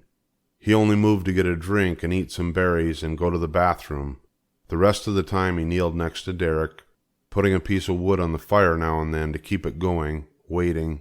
And he knew. He knew that Derek was not just unconscious, was more seriously hurt than that, and still he did not know what to do, or if he could do anything. The radio was gone. They had made a schedule that said they would check in once a week or so. It was very loose, and that they would call if there was an emergency. Derek had just done the weekly check-in on the afternoon before, so they wouldn't think it odd that there were no calls. The bush plane headquarters said they would keep their radio on around the clock, but not necessarily manned all the time, so even if he had a radio, Brian might not be able to get them right away. Of course, he could call any other airplane and report the emergency, if he had a radio. So he could not call for help, and they would not worry for another week or so when Derek did not call in. There they were, where they sat. Derek was down, unconscious, in a coma. There, that word came. He had been afraid of the word death before, and now this word, coma. He'd have to stop that, have to face things better than he was facing them. He knew almost nothing of medical terms or what happened to people with severe shock, and he knew less than nothing about comas. He'd seen movies about people in comas for months and months, or years and years, and then they would suddenly snap out of it and wonder how long they'd been asleep. In the night, next to Derek, he tried to will him awake. Snap awake now and ask how long you've been sleeping. Now, and we'll laugh and talk about how close the lightning came. But it did not work. Derek did not awaken, made no change of any kind. Somewhere just before dawn, when the first light of false dawn was making the western side of the lake come into view, Brian finally accepted it. Derek was in a coma and was apparently not going to snap out of it. At least not soon. That left everything on Brian, and for a moment he felt a touch of anger and resentment. The woods. The damn woods. The last time he'd almost died, would have died except for luck, and now this time, this again. All this dumped on him just because he tried to do the right thing, and he didn't even want to do it. Anyway, Derek was so dumb that he raised up and reached out when he should have stayed low and... Listen to me, he thought. If I were talking out loud, I'd be whining. Derek gets hit, and I act like I'm the one that's getting messed up. It was this way, he thought. Derek was unconscious, and it seemed to be a coma, or something like a coma. He did not seem to be coming out of it. The radio did not work, and Brian could not call for help. So then what? They might come looking in a week or 10 days. Could he stay here with Derek for a week or 10 days and wait for them? Could he not stay? What choices did he have? If he stayed and Derek didn't regain consciousness, how long would he last? If he didn't get food and water, could he stay alive? They never talked about that in movies or on television. They never said what they did with people in a coma. Fed them through tubes, probably. But he couldn't do that. He had to try to put food and water down Derek's throat, and if he did that, he might choke him and kill him. So he couldn't really do that either. So then, he said aloud, speaking to and not to Derek at the same time, "What can I do?" He had kneeled next to Derek almost all night, and when he tried to stand, his knees almost buckled. He rolled sideways and flexed his legs, and when he rolled to the side, he smelled it. Oh yes, I've forgotten that kind of thing, the bathroom. Derek would, of course, have to go to the bathroom. His body functions would keep going, or would they? Yes, apparently they would. There was that, too, to take care of Derek, truly take care of him. He'd never had to do anything like it before, take care of someone. Himself, sure, but he'd never been really responsible for some other person, and he wondered what to do, what a person did. The anger had passed, but he felt immense frustration at his helplessness. It had to be done. He had to clean Derek, take care of him, take care of another human being. Look at it that way, he thought, not Derek, but another person. He had to clean this helpless person. If he kept it detached, maybe he could do it. Why would it be so hard anyway? He unfastened Derek's pants and the smell grew stronger. Oh gosh. He fought the nausea down, controlled it, turned Derek over and held his breath and used grass to clean him. Then he pulled the pants up and put him on his side again. Parents. How did parents do it? It was horrible. How could they do it? He used sticks to carry it and the grass to the hole they had dug for a bathroom and covered it in dirt, then went down to the lake and washed his hands again and again until he could hold them to his face and not smell anything. When they were clean and he could breathe normally without choking, he went back to Derek. Comfort. He could do what he could to make Derek more comfortable. Brian moved him and rearranged the pine boughs to make a softer bed. Then he pulled Derek onto his back on the new boughs. But he was alarmed when Derek seemed to begin to choke or breathe strangely, and he put him back on his side. So nothing. Nothing he could do, not really. It was full light now, warm, with the sun drying the rain off the grass. A warm summer morning with birds singing, Brian thought, looking across the mirrored surface of the lake.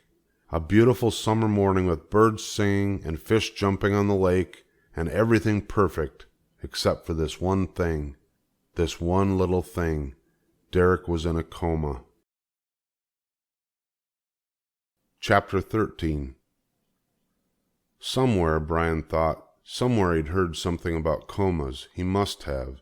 Something more than he could remember. But it had to be in his mind, in his thinking, and if it was there, he must be able to get it out. He spent the morning trying to remember what he knew, but nothing came. It was like being asleep, except that you didn't wake up, he thought. Everything kept working, but you couldn't eat or drink. He had been moving from the lake to the shelter with a birch bark cone full of water when it hit him. They could wait all week, wait 9 or 10 days for the plane to come, or he could. He knew that people had gone that long without food. Derek would lose some weight, but he wouldn't starve to death in that time. But Brian was sure Derek could not go that long without water. 2, 3 days, maybe 4, then he would be in trouble.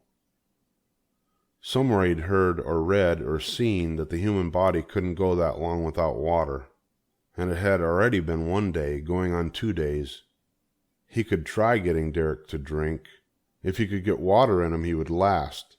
His breathing had steadied still more, and his heart rate was close to normal. Brian had finally settled enough to measure it and calculated that it was running about 65 beats per minute. He remembered something about the rate supposing to be 72. So Derek was low, but it was still working all right. Brian made a small spoon-like holder out of birch bark. With this, he dipped water with the cone, which he had propped next to Derek's hand, and he put a small bit of water into the unconscious man's mouth. The effect was immediate and explosive. Charles! Derek choked instantly, and reflex action took over, and he coughed, spraying water and spit in Brian's face. The choking continued, and Brian frantically pulled Derek's head over to the side, held his face down and pounded on his back, all he knew to do. It seemed to last forever, and Brian was terrified that he had killed Derek.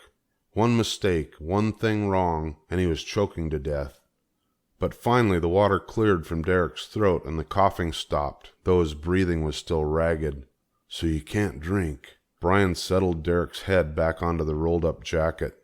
"That doesn't make all this any easier." At first he felt strange talking to Derek when there was no indication that he could be heard. Then he remembered his mother reading a story in a paper and telling him about a girl that had been in a coma for months. Please, he thought, dear God, don't let Derek be under that long. And when she recovered, she said that while she was in the coma she could hear people talking. She could hear and understand, but could not answer. And he thought Derek might be the same. "Derek," he leaned close to Derek's face. "Can you hear me?" There was no sign. "Can you move your eyelids? If you hear me, move your eyelids." Nothing. The eyes were half open, filled with tears that came constantly. Apparently the body was trying to keep them from drying out, because Derek could not blink. He sat up, then stood and looked at the sky. "I can't do this," he thought. "I can't do this alone. I just can't." He looked down at Derek again, shook his head. "I don't know what to do." And he realized then that he was wrong. It wasn't like last time. He wasn't alone. There was Derek. Maybe if he talked to him, spoke out loud to him, maybe it might help. "Here it is," Brian said, squatting again, moving a stick in the dirt. "There's no way anyone will come for at least a week, and maybe longer, maybe 10 days. I don't think you can. I don't think it would be good to go that long without water. I can't get you to drink because I think you'll choke, so, he repeated, shrugging, drawing a big zero in the dirt. "I don't know what to do." He threw the stick down in exasperation. It hit the ground harder than he meant, then bounced up and skipped into Derek's briefcase. Brian saw it as if for the first time. He'd forgotten about it in the crisis and went to it. "What have you got in here?" It was not locked, and he opened it with the 2 sliding thumb releases on either end of the handle edge. Inside there were spiral notebooks. They weren't anything special, the kind with ruled lines and the twisted wire holding the edge, and each of them was numbered. He opened number 1. "Arrived," he read aloud. "Brian demanded that we leave all the gear on the plane or it would ruin the whole experiment." Oh yes, Brian thought, I did that. Oh gosh, I did that, didn't I? I stuck my little foot down and dug in and got stubborn and set all this up. What was there? Food and shelter and a gun and all the things I didn't think we'd need that would make this easier.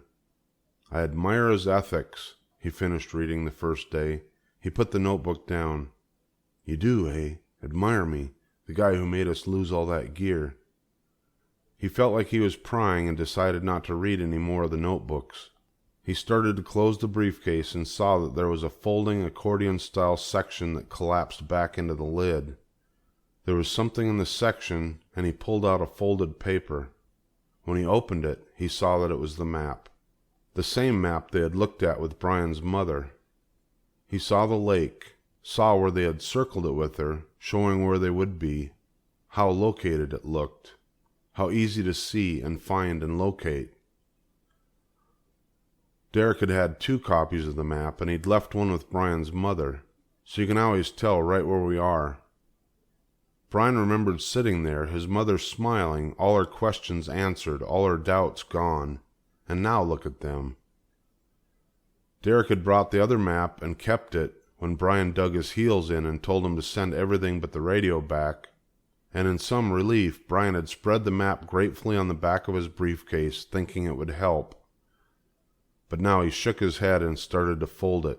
What difference did it make if he knew where they were? It wouldn't help them. Then he looked at the lake again, saw how it lay in the wide, flat greenness, how there were many lakes around it, and he saw the river.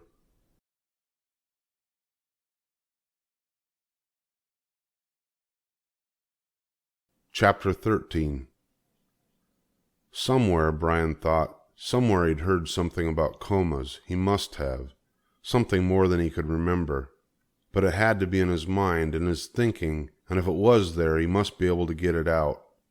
He spent the morning trying to remember what he knew, but nothing came. It was like being asleep, except that you didn't wake up, he thought. Everything kept working, but you couldn't eat or drink. He had been moving from the lake to the shelter with a birch bark cone full of water when it hit him.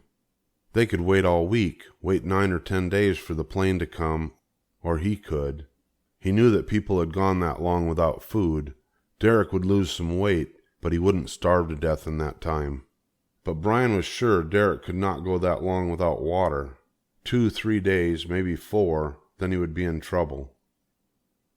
Somewhere he'd heard or read or seen that the human body couldn't go that long without water, and it had already been 1 day, going on 2 days. He could try getting Derek to drink. If he could get water in him, he would last. His breathing had steadied still more, and his heart rate was close to normal. Brian had finally settled enough to measure it and calculated that it was running about 65 beats per minute. He remembered something about the rate supposing to be 72, so Derek was low, but it was still working all right. Brian made a small spoon-like holder out of birch bark. With this, he dipped water with the cone, which he had propped next to Derek's hand, and he put a small bit of water into the unconscious man's mouth. The effect was immediate and explosive. Charles! Derek choked instantly, and reflex action took over, and he coughed, spraying water and spit in Brian's face. The choking continued, and Brian frantically pulled Derek's head over to the side, held his face down, and pounded on his back, all he knew to do. It seemed to last forever, and Brian was terrified that he had killed Derek. One mistake, one thing wrong, and he was choking to death. But finally the water cleared from Derek's throat and the coughing stopped, though his breathing was still ragged. So you can't drink. Brian settled Derek's head back onto the rolled-up jacket. That doesn't make all this any easier. At first he felt strange talking to Derek when there was no indication that he could be heard. Then he remembered his mother reading a story in a paper and telling him about a girl that had been in a coma for months. Please, he thought, dear God, don't let Derek be under that long. And when she recovered, she said that while she was in the coma she could hear people talking. She could hear and understand, but could not answer. And he thought Derek might be the same. Derek, he leaned close to Derek's face. Can you hear me? There was no sign. Can you move your eyelids? If you hear me, move your eyelids. Nothing. The eyes were half open, filled with tears that came constantly. Apparently the body was trying to keep them from drying out, because Derek could not blink. He sat up, then stood and looked at the sky. I can't do this, he thought. I can't do this alone. I just can't. He looked down at Derek again, shook his head. I don't know what to do. And he realized then that he was wrong. It wasn't like last time. He wasn't alone. There was Derek. Maybe if he talked to him, spoke out loud to him, maybe it might help. Here it is, Brian said, squatting again, moving a stick in the dirt. There's no way anyone will come for at least a week, and maybe longer, maybe 10 days. I don't think you can. I don't think it would be good to go that long without water. I can't get you to drink because I think you'll choke. So, he repeated, shrugging, drawing a big 0 in the dirt. I don't know what to do. He threw the stick down in exasperation. It hit the ground harder than he meant, then bounced up and skipped into Derek's briefcase. Brian saw it as if for the first time. He'd forgotten about it in the crisis and went to it. What have you got in here? It was not locked, and he opened it with the 2 sliding thumb releases on either end of the handle edge. Inside there were spiral notebooks. They weren't anything special, the kind with ruled lines and the twisted wire holding the edge, and each of them was numbered. He opened number 1. Arrived, he read aloud. Brian demanded that we leave all the gear on the plane or it would ruin the whole experiment. Oh yes, Brian thought, I did that. Oh gosh, I did that, didn't I? I stuck my little foot down and dug in and got stubborn and set all this up. What was there? Food and shelter and a gun and all the things I didn't think we'd need that would make this easier. I admire his ethics. He finished reading the first day. He put the notebook down. You do, eh? Admire me, the guy who made us lose all that gear. He felt like he was prying and decided not to read any more of the notebooks. He started to close the briefcase and saw that there was a folding accordion-style section that collapsed back into the lid. There was something in the section, and he pulled out a folded paper. When he opened it, he saw that it was the map. The same map they had looked at with Brian's mother. He saw the lake, saw where they had circled it with her, showing where they would be, how located it looked, how easy to see and find and locate.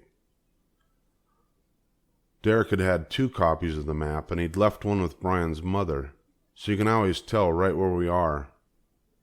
Brian remembered sitting there, his mother smiling, all her questions answered, all her doubts gone, and now look at them. Derek had brought the other map and kept it when Brian dug his heels in and told him to send everything but the radio back, and in some relief, Brian had spread the map gratefully on the back of his briefcase, thinking it would help. But now he shook his head and started to fold it. What difference did it make if he knew where they were? It wouldn't help them. Then he looked at the lake again, saw how it lay in the wide, flat greenness, how there were many lakes around it, and he saw the river.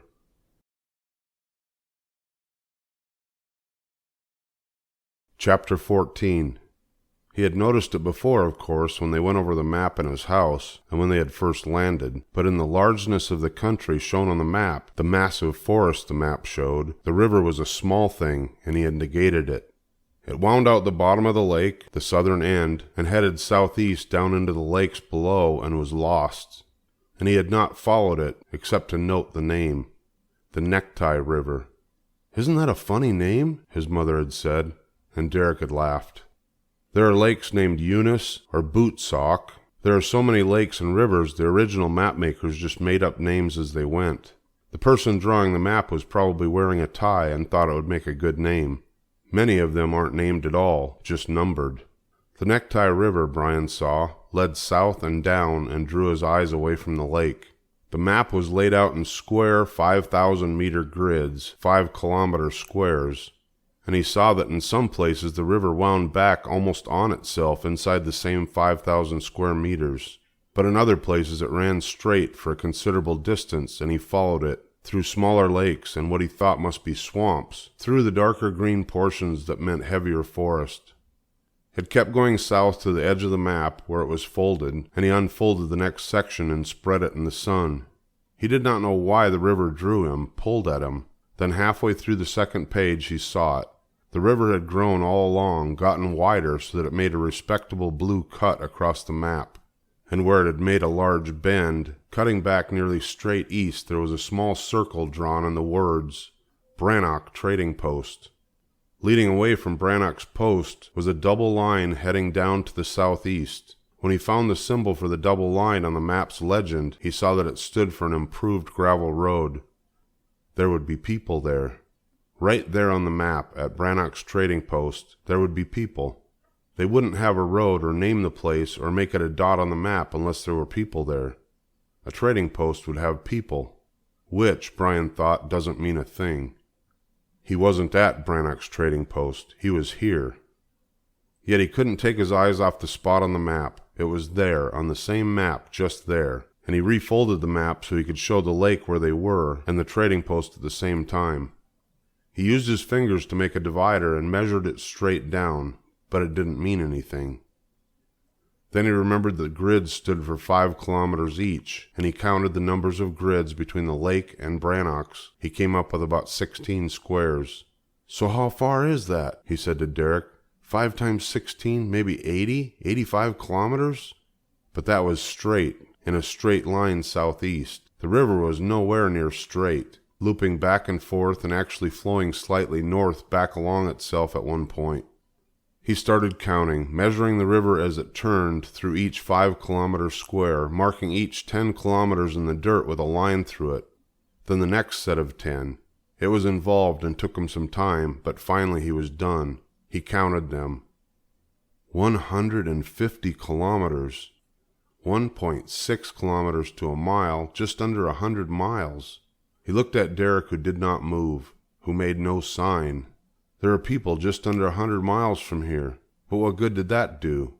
Here it is, I could leave you and try to follow the river out and bring help back," which he thought sounded insane. There were animals. They would come. And if they thought Derek was dead, he was defenseless. They might attack him, even eat him. Even small things, ants, bugs. "I can't leave you." Brian looked at the map again. It was there. The answer was there. Brannock's trading post was the answer, and the river was the answer, but he didn't see how. He couldn't leave Derek. He couldn't leave Derek. What if he took Derek with him? He said it aloud. What if we went out together? On the face of it, it sounded like madness. Haul a man in a coma nearly 100 miles out of the wilderness on a river. You could say that, Brian thought, but there was a lot of difference between saying it and doing it. How could he? The river. If he had a boat or a raft. If he made a raft and put Derek on the raft, there might be a way he could make the run and take Derek out, get him to the trading post and to help. And even as he said it, he knew it was crazy. 100 miles on a wilderness river with a raft, hauling a grown man who would be nothing but dead weight, was impossible. He would have dropped it, except he looked up from the map and saw the truth then. Looked up and saw Derek with his eyes half open and not seeing. Awake, but not truly living. The minutes of his life moving past, and Brian knew that he really didn't have any choice. If he stayed, Derek would die of thirst in 2, perhaps 3 days. Well, before the week or 10 days that would pass before the pilot came looking to see what happened. If he stayed, Derek would die. If he made the run, took Derek down the river, at least there was a chance. He had no choice.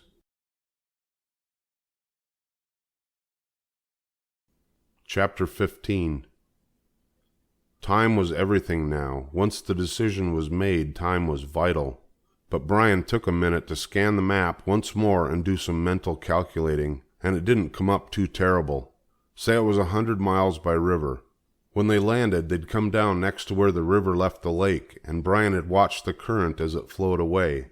It seemed to move about as fast as a person walked, maybe 3 miles an hour. Of course, that didn't mean that it would continue to flow at that speed, but it probably would be about the same. If he could get into the current and move with it and stay with it, 100 miles would take 35 or 40 hours. He studied it closer on the map and noted that it grew wider as it flowed, and that in some places it moved through hilly country where there was contour lines on the map close together, which meant steeper hills. Here the current might even be a little faster. A day and a half, he thought. Then he said it aloud for Derek. A day and a half. A long day and a half, but if we keep moving, stay in the river, and don't stop, we should make the trading post in about a day and a half, maybe 2 days. And that, he thought without saying, is a lot better than 7 or 8. A lot better than dying. There were 2 places where the river ran into lakes, and out the other end, and many smaller ponds, and what might be swamps where the river moved through a center of a small body of water. That would slow him down. He could not judge how much, but none of them were large, and if he stayed on the edge and used a pole, he should be able to keep moving well enough not to lose too much time. Time. He was sitting, reading, looking at the map, and there wasn't time for it. He needed to build a raft. He checked Derek one more time, made certain his breathing was regular and that his heart was beating steadily, and then moved off down the side of the lake looking for wood. The problem was not wood so much as the lack of a tool.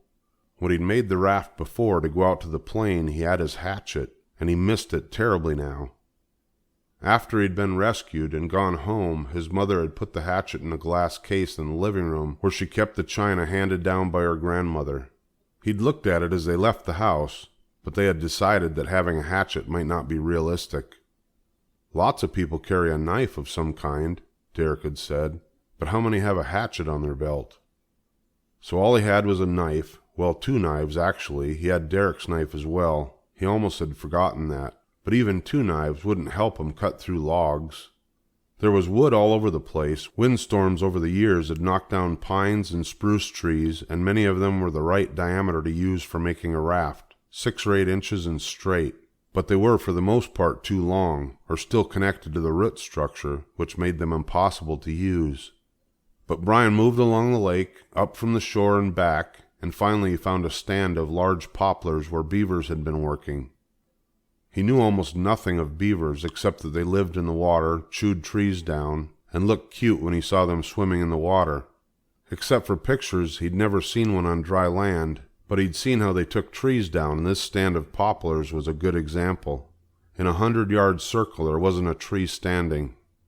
There were pointed stumps everywhere with tooth marks on them, and dropped trees fallen across each other so thickly that it looked like giants had started to play pickup sticks and walked away before finishing the game. The beavers had been working at the grove for some time, probably years, and they had not only dropped the trees, many of them in the right diameter, but they had cut the limbs off and dragged them down pathways to the lake, and cut some of the tree trunks in sections between 8 and 10 or 12 feet long, apparently to make them easier to move. It's like I hired them, Brian thought, looking at all the fallen poplars, just to cut them down for me. The older trees, which had been cut down a year or two before, were well dried out, and when Brian rolled and skidded them down to the lake, he found that they floated well. 4 of them side by side held him up easily when he used his arms to hold them together and crawled on top of them. He got wet, but they held him. Of course, Derek was a lot heavier, and the 2 of them together heavier still, but 8 or 10 of them should do it. And there were many the right size and length. He had only to select the ones he wanted. He worked hard for a solid half hour, and then ran to check on Derek.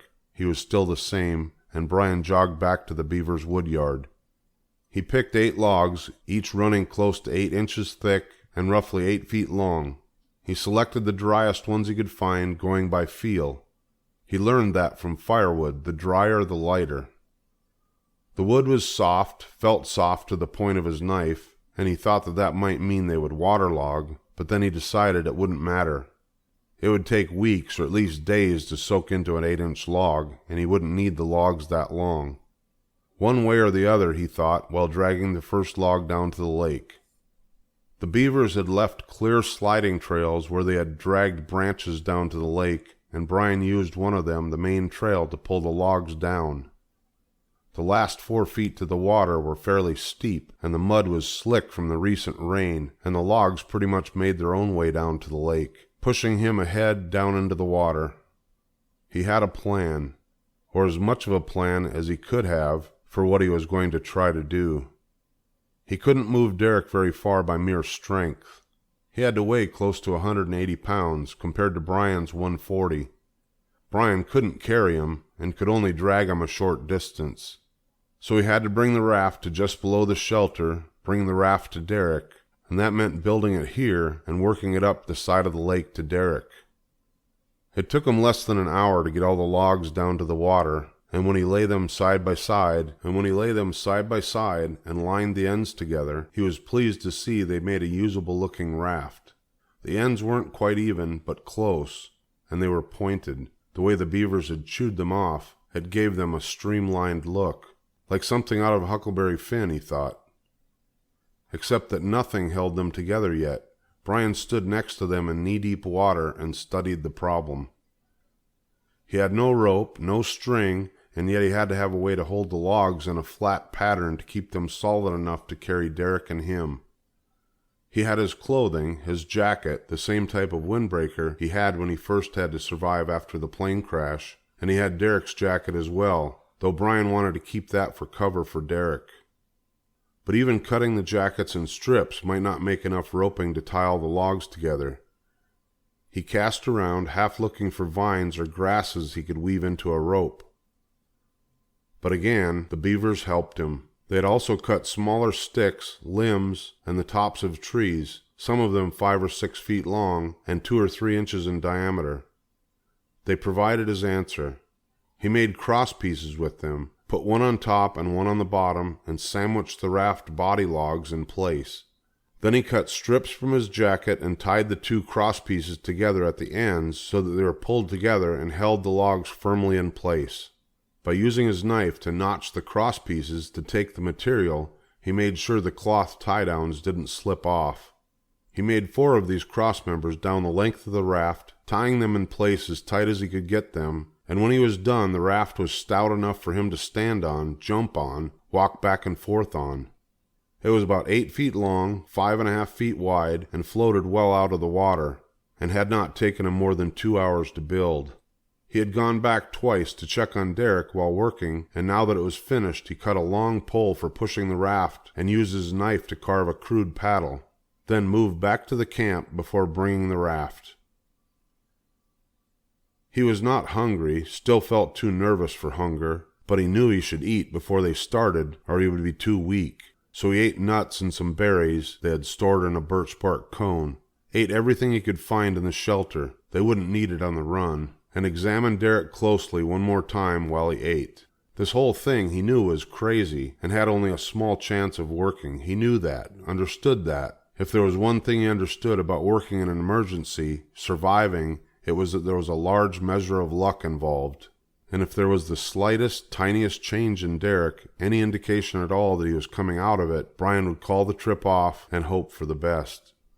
So he studied Derek, worked at it as hard as he could. He looked into the unconscious man's eyes and saw nothing, just the glazed look that was there before. He carefully measured his breathing and his heartbeat and found them to be the same, exactly as they had been since he'd started to keep track of them. He yelled into Derek's ear, looking for some reaction in the eyes, and there was no sign of any kind that he could hear, or that he could react to his hearing. Finally he tried pain. He used the tip of his knife to poke Derek's hand, again watching the man's eyes, and there was simply nothing, even when he poked hard enough to draw a small drop of blood. No sign of any kind of life or knowledge except the breathing and the heartbeat. Then he waited a few minutes and did it all again, working steadily, carefully, and it was the same. He had to be certain, absolutely certain that there was no choice. And he was. He stood and looked across the lake and felt strangely old. It was his decision to make, and yet another man could die because of what he decided. He had never been in this position, and it frightened him. Even when he was in danger, except when he had to fight just to live, his decisions only affected him, never another person. And now Derek lay there, and Brian looked down to where he'd pulled the raft to the shore by the shelter and opened his mouth and said, "We go." It came out as a whisper. Right or wrong, they had to do it. Brian had to do it. Please, God, he thought, and did not finish it. Just that. Please, God. He turned to face Derek and coughed and said it again, loud and clear. "We go."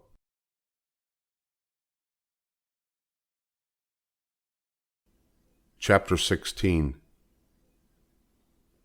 It proved to be almost impossible to start. Brian took the briefcase down to the raft and decided to take a weapon. He left the bow but took 2 lances he had made, one fish spear with twin tines held open with a small stick that he had made to show Derek that you could use a spear as well as a bow to take small fish. The other was a straight spear with a fire-hardened point that he had decided to use if necessary on a moose. "Did it really attack you?" Derek had asked when he told him of the time near the L-shaped lake and the moose attack. "Really come at you?" "And stayed with it," Brian said. "I couldn't do anything. It just kept coming back, pushing me down underwater until I pretended to be dead. Next time I'm going to fight back." So he had made the spear and hoped he'd never have to use it. When the spears and the briefcase were on the raft, he went back to the camp. Derek, the true reason for the raft. He had to get Derek down to the raft and on it without hurting him or worse, drowning him. He turned Derek onto his back, grabbed him under the shoulders, and tried to pull him down the bank. Derek didn't move. Brian pulled and the man just lay still, and Brian looked to see if his shoe had caught on a root by the fire or in the brush, but it had not. It just couldn't be that hard to move he almost thought body, person, just a person on his back. He had to simply skid down the bank. In the end, Brian did get him to skid, about 3 inches at a time. He heaved and jerked and pulled until finally Derek was on the bank, lying on his side facing the water. There was a small ledge and a drop of approximately 6 inches to the water.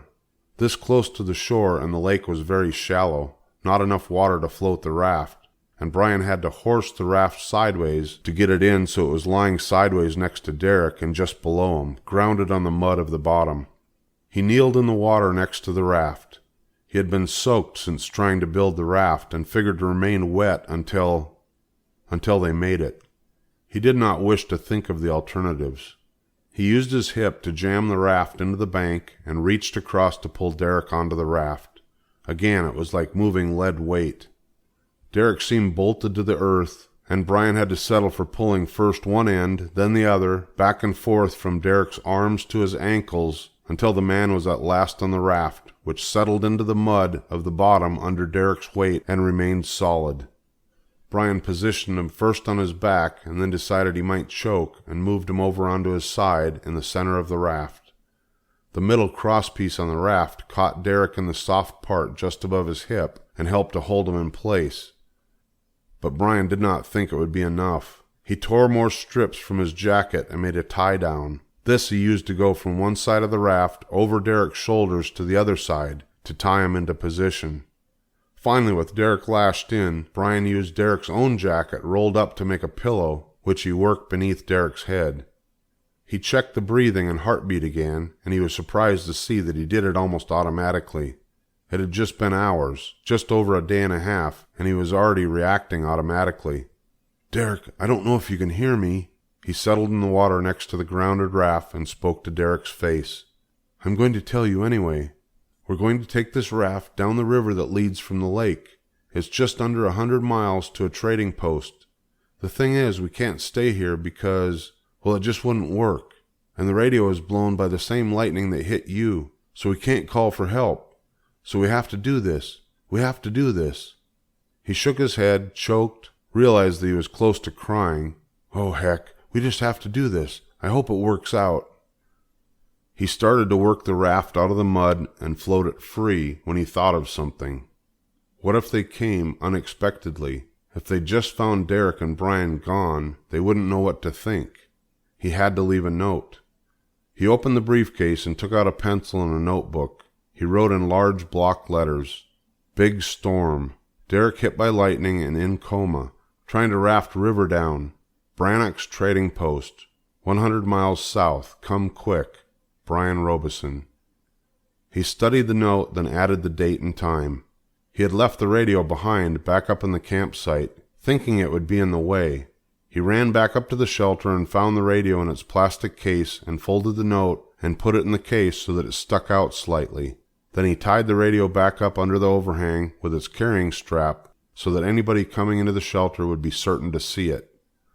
Back at the raft, he found that Derek's weight had pushed it to the bottom so hard it was difficult to get loose. He sawed it back and forth, one end out, then the other, and finally it broke free, though floating still in little more than a foot of water. "Good place to test it," he said. It seemed very stable with just Derek on it, and Brian carefully eased his knees onto the end by Derek's feet. The end sank lower a few inches, but was still well above the surface. He raised on his knees and rocked back and forth, ready to jump off if it started over.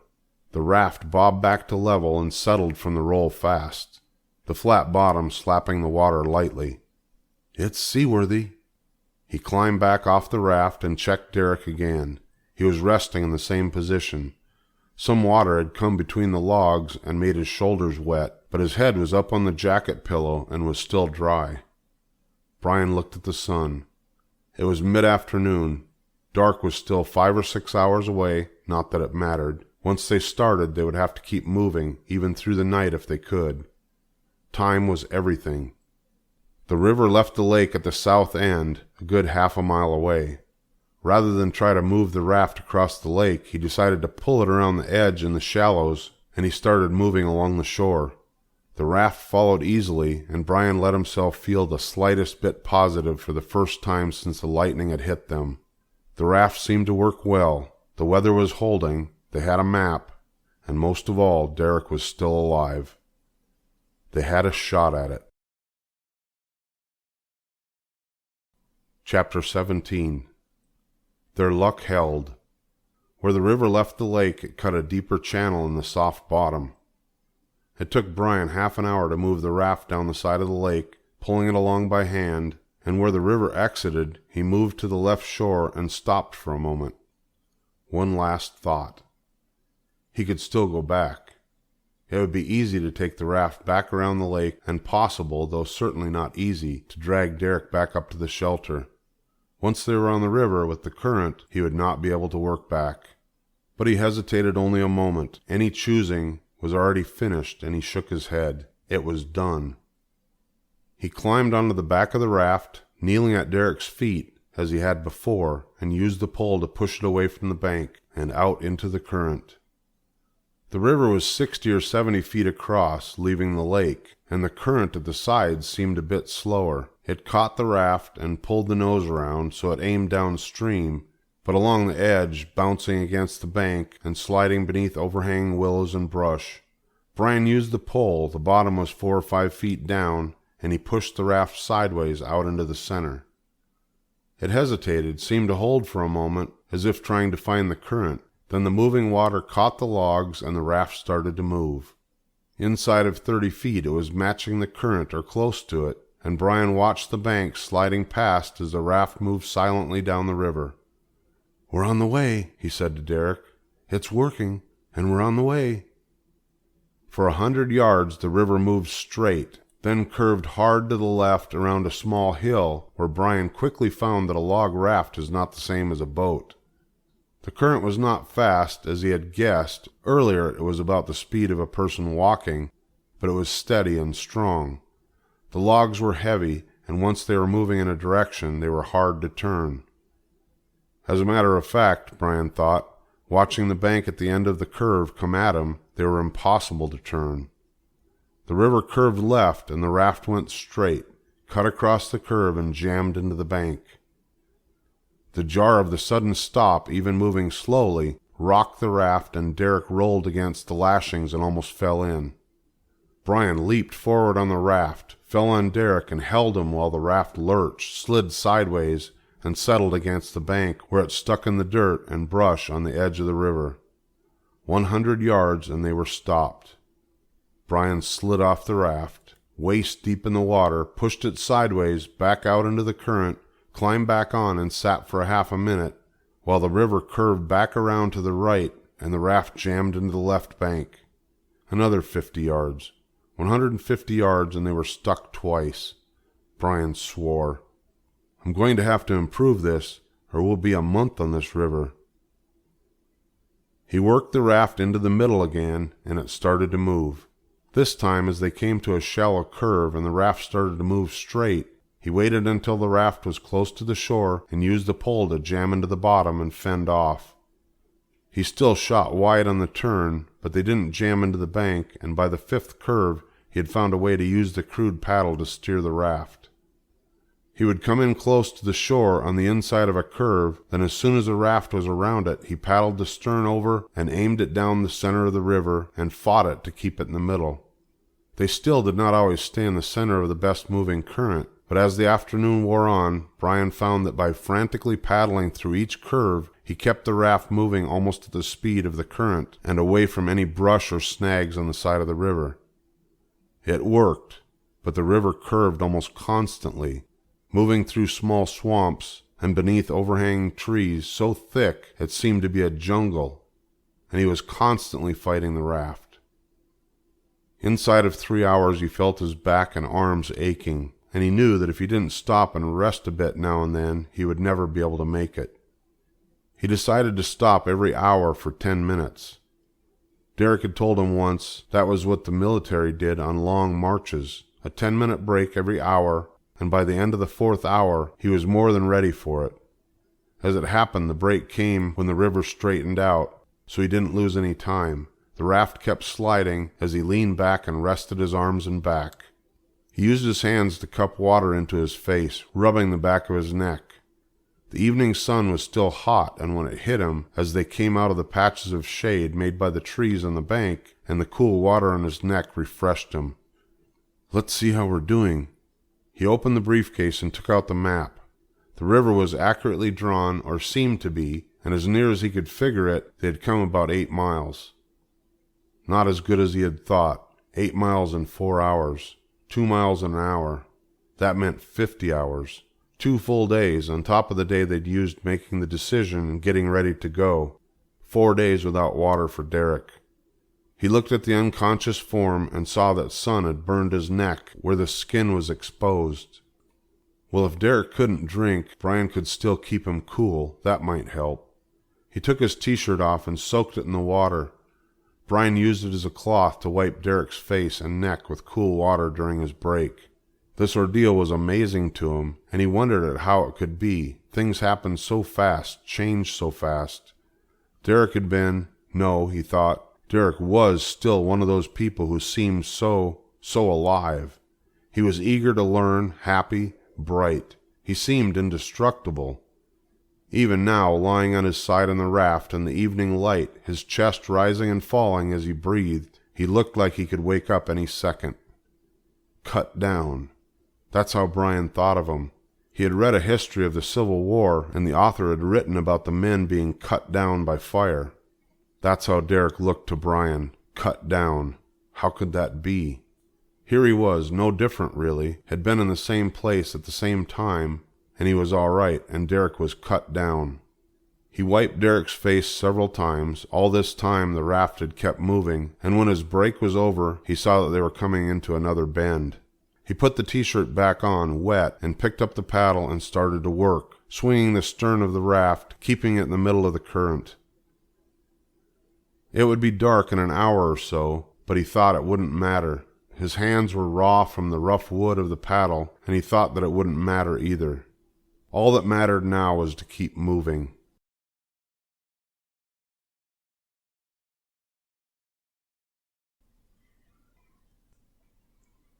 Chapter 18. In the night, that first night, he learned some things about himself. Not all of them were good. He had not slept the night before except to doze kneeling next to Derek, and he had worked hard all day on the raft getting it ready, and when the sun went down and the darkness caught him, he could not believe how much he wanted to sleep. There was a partial moon, a sliver, which gave enough light to see the river, or at least make out the main channel, but the light didn't help. Each time Brian's eyes closed to blink, they opened more slowly, and each time he had to fight to get them open. The mosquitoes helped for a time. They came out in their clouds with darkness before the evening cool slowed them, and Brian began brushing them away from his face and Derek's, but it was like trying to brush smoke. As soon as his hand passed, they settled again, whining in the darkness, and after a bit he just let them eat and kept paddling. Sleep would take him between strokes of the paddle. It would stop him so his arms would fall and the paddle would stop and lay in his lap. Then he would shake his head and snap out of it and start paddling again just in time to make a turn, at least at first. Halfway through the night nothing worked anymore and his eyes closed and stayed shut. He dreamed mixes of things. His mother came to him, sitting on the end of the raft. "It's all right," she said. "You can let go now. It's all right." And her voice was so soft, so gentle and soothing that he wanted to let all of it go, not to be here, not even in the dream. He was not sure how long he slept, but when he awakened the raft was drifting on a large flat plain of water, bobbing sideways. There was no sign of the river. In the faint moonlight he could see no banks, knew no direction of travel. "But," he said aloud. The sound of his voice startled some animal, and there was a loud splashing to his right. A large animal, he thought, perhaps a moose. That meant that there was a shore then, a bank, for an animal to run on, close. So use thought, use logic, use it, think. The river was flowing generally southeast. It must have widened into a lake. The moon was straight overhead when he went to sleep. Now it was down a ways to the right, down to the west. Like the sun, it rose in the east, set in the west. The moon was about halfway down from overhead in the same direction as the splashing animal. So... Brian threw water in his face. So the river had widened into a lake, but he had moved along the west bank. If he kept moving the raft with the paddle, he should come to where the river narrowed again and pick up the current. He started paddling. The raft moved sluggishly now that there was no real current. He bore to the right, moving the raft sideways as he paddled until he could just make out the shoreline in the darkness, outlined in the moonlight. Then he straightened and started paddling again, steady, reaching forward with each stroke, bending at the waist, 2 on the right, two on the left. While the raft followed the current well because the logs stuck down into the water and were not streamlined, for the same reason it moved with the paddling horribly. "It's like paddling a brush pile," he said to Derek. "Nothing seems to move." And in truth it was very slow. He was not moving more than a mile an hour, and he wished he could read the map in the darkness. He didn't remember this lake or wide place or whatever it was. But if it was 2 miles long, it would take 2 full hours at least to cross it. 2 on the left, 2 on the right. He slogged forward, and with the rhythm of the paddling his brain settled into numbness again, and soon he was in the same trance that had led him to sleep. This time he stayed awake, but the hallucinations grew more and more intense. He saw the raft as a canoe and felt it fly forward with each stroke until he was leaving a wake of fire waves curling out from the front of the raft, and he worried that it would catch the log's canoe on fire and burn them up, and how could water be on fire anyway? He would shake his head and then see his mother again at the other end of the raft. She would change into his father, who was smiling and beckoning him to paddle faster and faster. And then Derek's breath grew louder and louder until it filled his head, the lake, the world, with the rasping sound of his breathing. And Brian could hear Derek's heart as well, pounding on the logs of the raft, echoing until all he could hear was the keening rasp of Derek's breath and the pounding of his heart. He would shake his head and the raft would be jerking forward in the faint moonlight, Derek lying on his side, Brian leaning forward at the waist, 2 on the left, 2 on the right, the paddle pulling at the water in swirls. 3 strokes, 4, and he would be under again. At one point something came swimming up alongside the raft, a muskrat or otter or beaver, cutting a V in the water as it swam next to Brian, and in a fraction of a second his mind had turned it into the head of some beast, some underwater monster with its toothed head weaving back and forth, getting ready to attack, to sweep over and take him off the raft with huge teeth. And he set the paddle down and grabbed for the spear to kill the monster, make it go away before it could eat him. And he shook his head and the vision disappeared as the animal dived and the monster was gone and he was alone with Derek again. He picked up the paddle and worked again, leaning forward. The bad thinking came sometime toward morning. He did not know how it started and would never know how it started, and later did not wish to remember it when he did. 2 nights without sleep tore at him, and the raft seemed bolted down as he tried to get it along the edge of the lake to where the river moved again.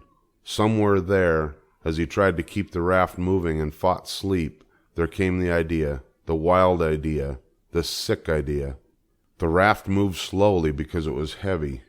What made it heavy, sank it into the water so it could not move, was the extra weight of the man tied in the middle.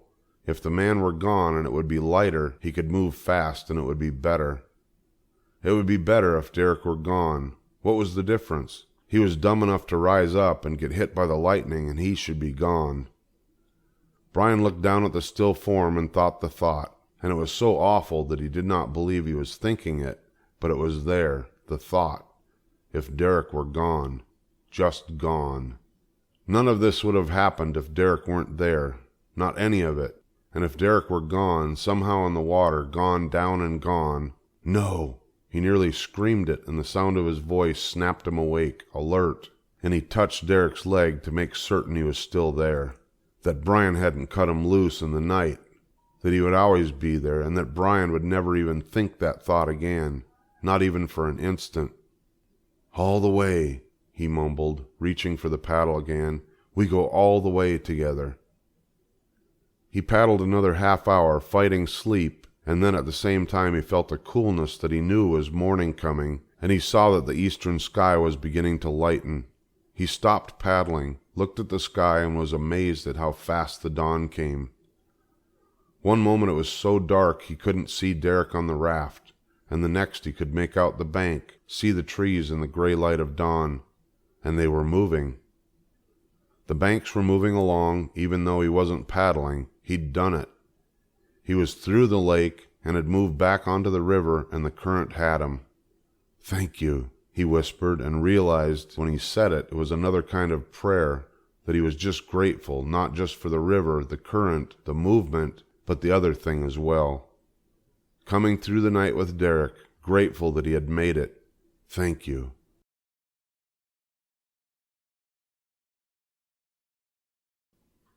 Chapter 19.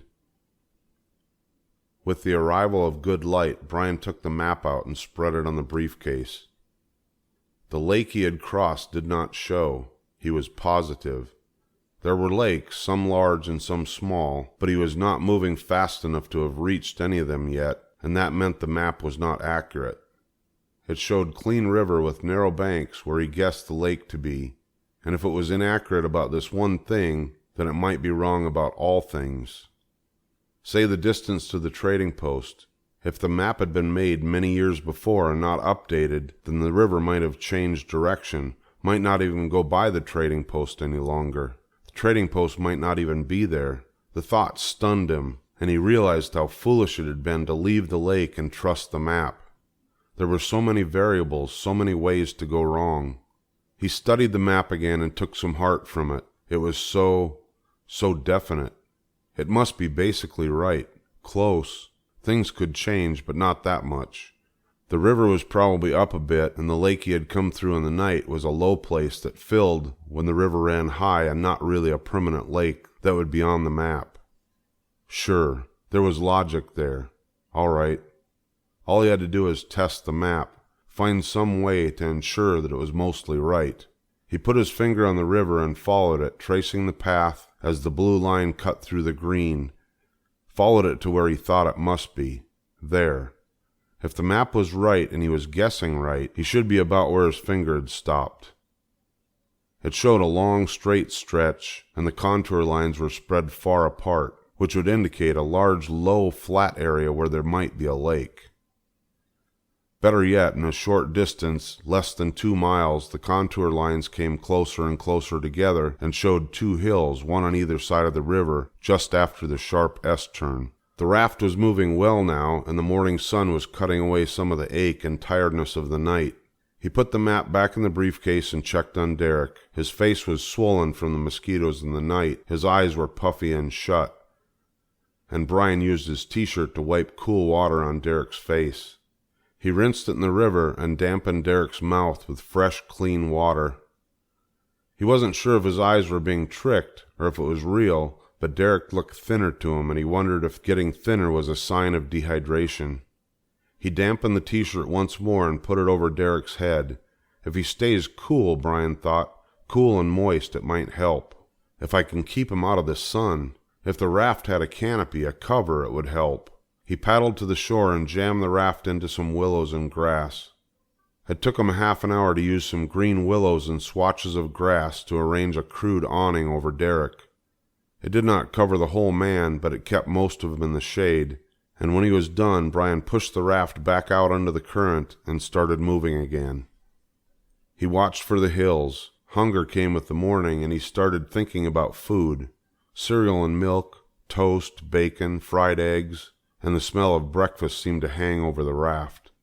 It bothered him, but it was an old friend, enemy. He made himself quit thinking of food, thought instead of what to do, planning each move of the day. Get a firm location, figure his speed, keep moving a step at a time. Time. Time was so strange, it didn't mean anything. Then it meant everything. It was like food. When he didn't have it, he wanted it. When there was plenty of it, he didn't care about it. He stretched, sighed. You know, if we were in a canoe and had a lunch and a cooler full of pop, we'd think this was the most beautiful place in the world. And it was, he thought, truly beautiful. The trees, pines and spruce and cedars, towered so high they made the river seem to become narrow, and in the places where the bank was cut away by the moving water, the trees had actually leaned out over the river until they were almost touching. They made the river seem like a soft green tunnel. The character of the river had changed. It happened almost suddenly, but with such a natural flow that Brian didn't notice it for a short time. The trees grew closer, the brush thicker, and the banks higher. Where they had been grassy and sloping away, gradually the banks were steeper and cut away, exposing the dirt and mud. The trees were so close and high that Brian would not be able to see the hills on the map when he came to them. He could see nothing but a wall of green. He wiped Derek's face several times. All this time the raft had kept moving, and when his break was over he saw that they were coming into another bend. He put the t-shirt back on wet and picked up the paddle and started to work. swinging the stern of the raft, keeping it in the middle of the current. It would get hot soon and cook him, but he thought that wouldn't matter. His hands were raw from the rough wood of the paddle, and he thought it wouldn't matter either. All that mattered now was to keep moving.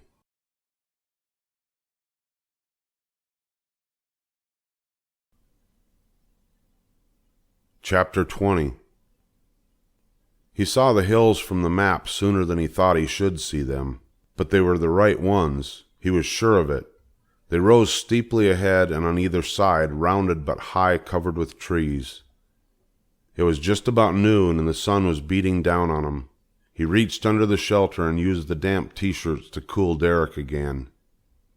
"We're moving," he said, his voice thick and with exhaustion, not believing it. "We're moving along now." And when he said it, he knew it was true. The raft was increasing in speed. Even as he watched, the speed seemed to pick up. "We're hauling," he started, then trailed off as it dawned on him. The contour lines being close together on the map meant that the banks steepened between the hills. If there were hills and steep banks, the river might drop, fall a bit. He reached for the briefcase to take another look at the map, but he stopped with his hand halfway out. A sound. Some sound was there that at first he could not place. It was so soft that he could almost not hear it at all over the sounds of the birds. But there it was again, a hissing. What was it? No, it was lower than that, not to be heard, but felt. A whooshing, water, a water sound, a rumbling sound. The sound of water moving fast, dropping, falling water. A waterfall. They were headed for a waterfall.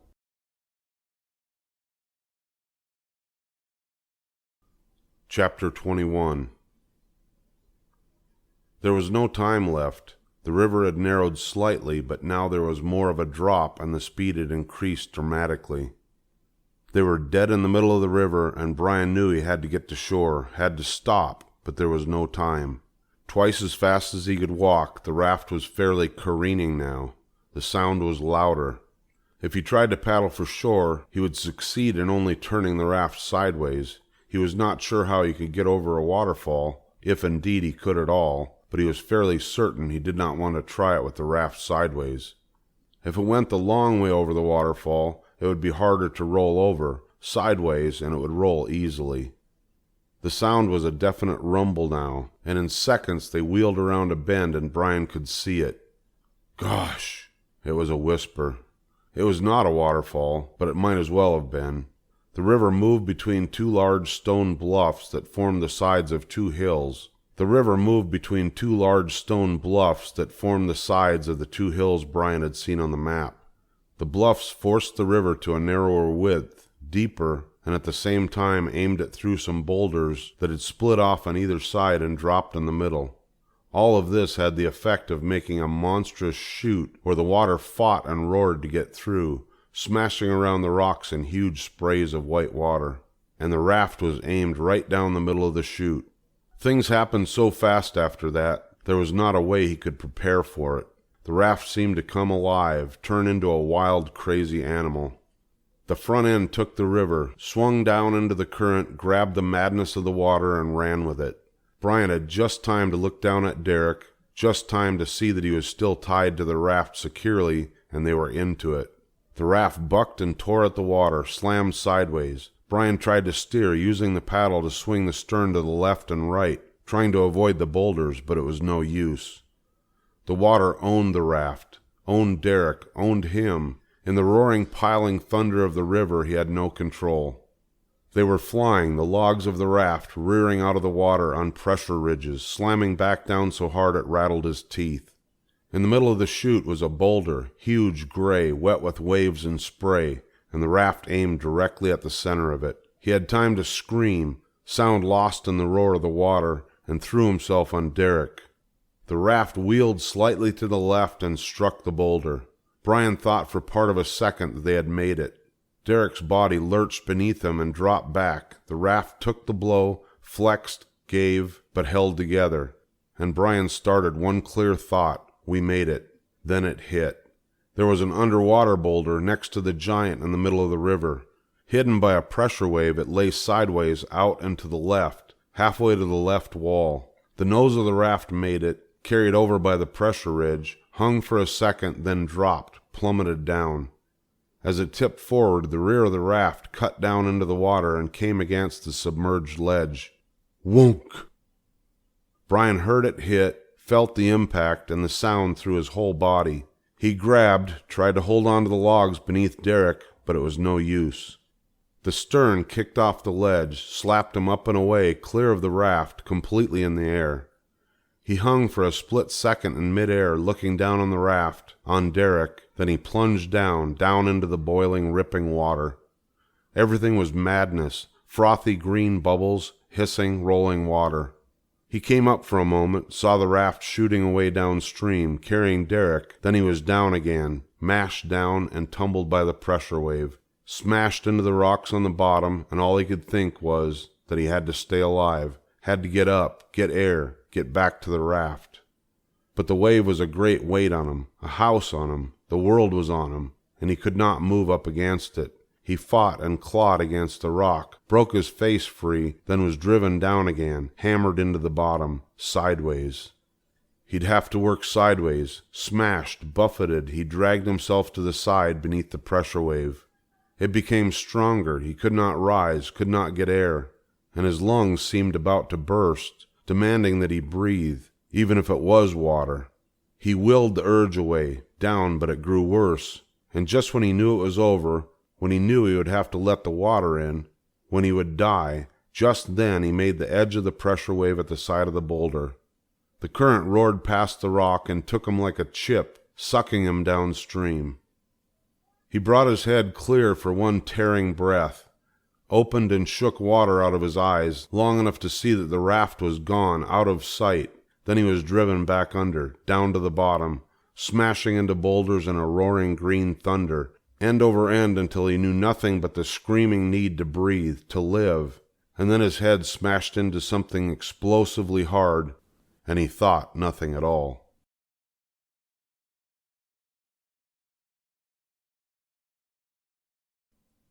Chapter 22. Bright light flashed inside Brian's eyes, red and glaring, and he opened them to find that he was on his back, staring directly at the sun. Eck! He rolled onto his stomach and spit and nearly choked on water. He was in the shallows below the rapids, caught up in a small alcove in the shoreline. The water was 6 or 7 inches deep, with a gravel bottom. His senses returned, and with them came the realization that he was all right. He was bruised, but nothing was broken. He had taken a little water, but apparently had coughed it out. He was all right.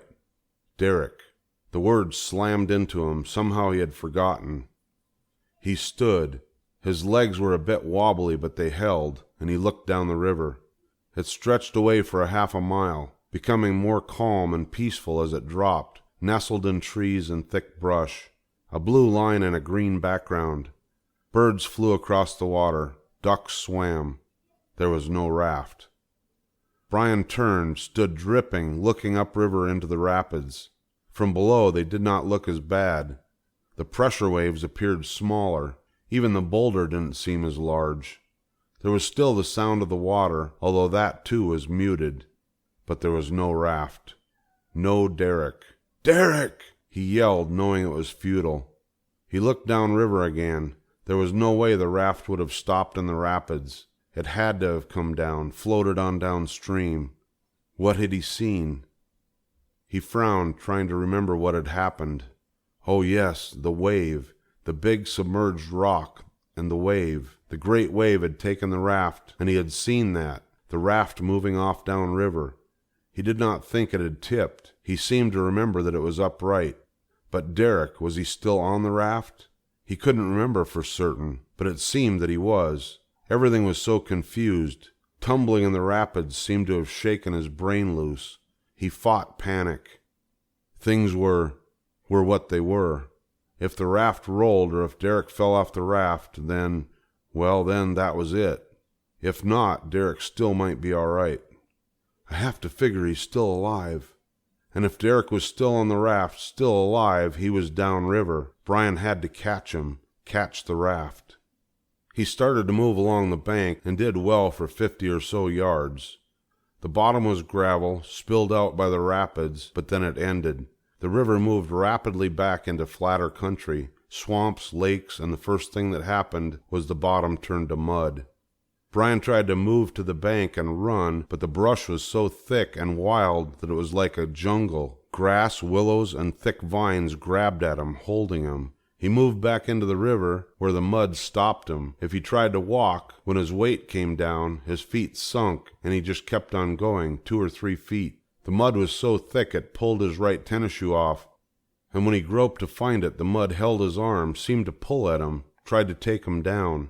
He lost the shoe, clawed back to the bank, and he knew there was only one way to chase the raft. I'll have to swim. But how far? It didn't matter, he thought. Derek was down there somewhere. Brian had to catch him. He shook his head, took off his remaining shoe, and left it on the bank. He kept his pants on, they were not so heavy, and entered the river, pushed away from the bank until he was far enough out to start floating a bit. He kicked off the mud and began to swim. Within 3 strokes he knew how tired he was. His whole body felt weak and sore from the beating he'd taken in the rapids. But he could not stop. He worked along the edge, half swimming, half pushing along with his feet in the mud. Down river. He had to catch the raft.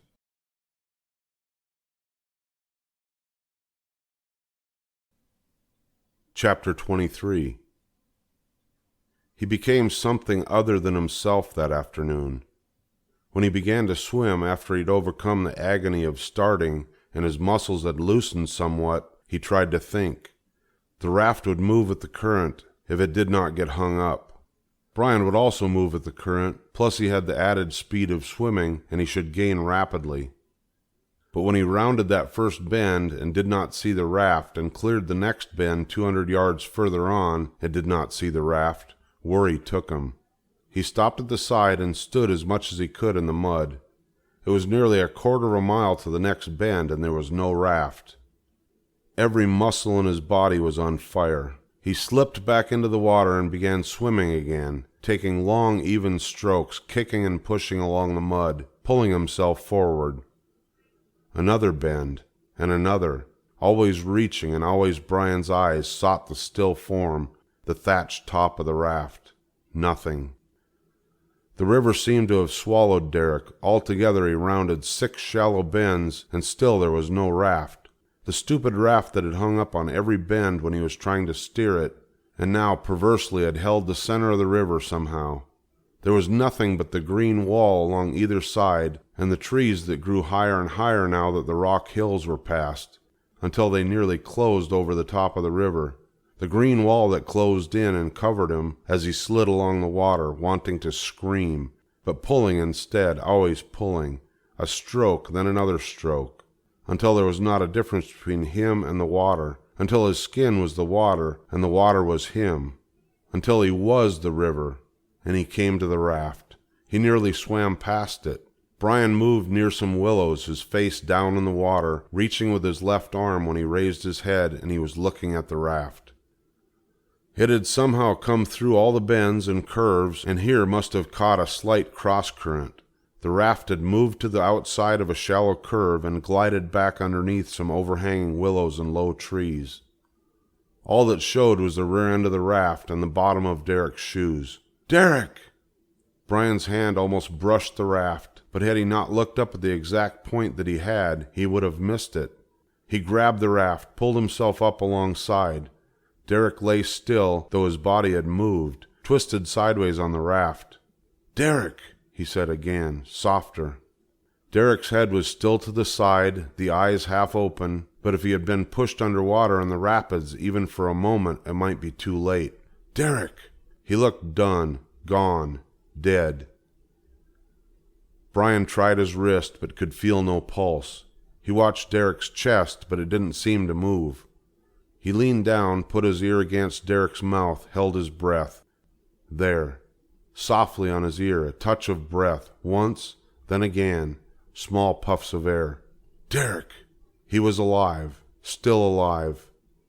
It was as if everything came loose in Brian at the same time. His body, his mind, his soul were all exhausted, and he fell across Derek, asleep or unconscious, fell with his legs still in the water. Derek!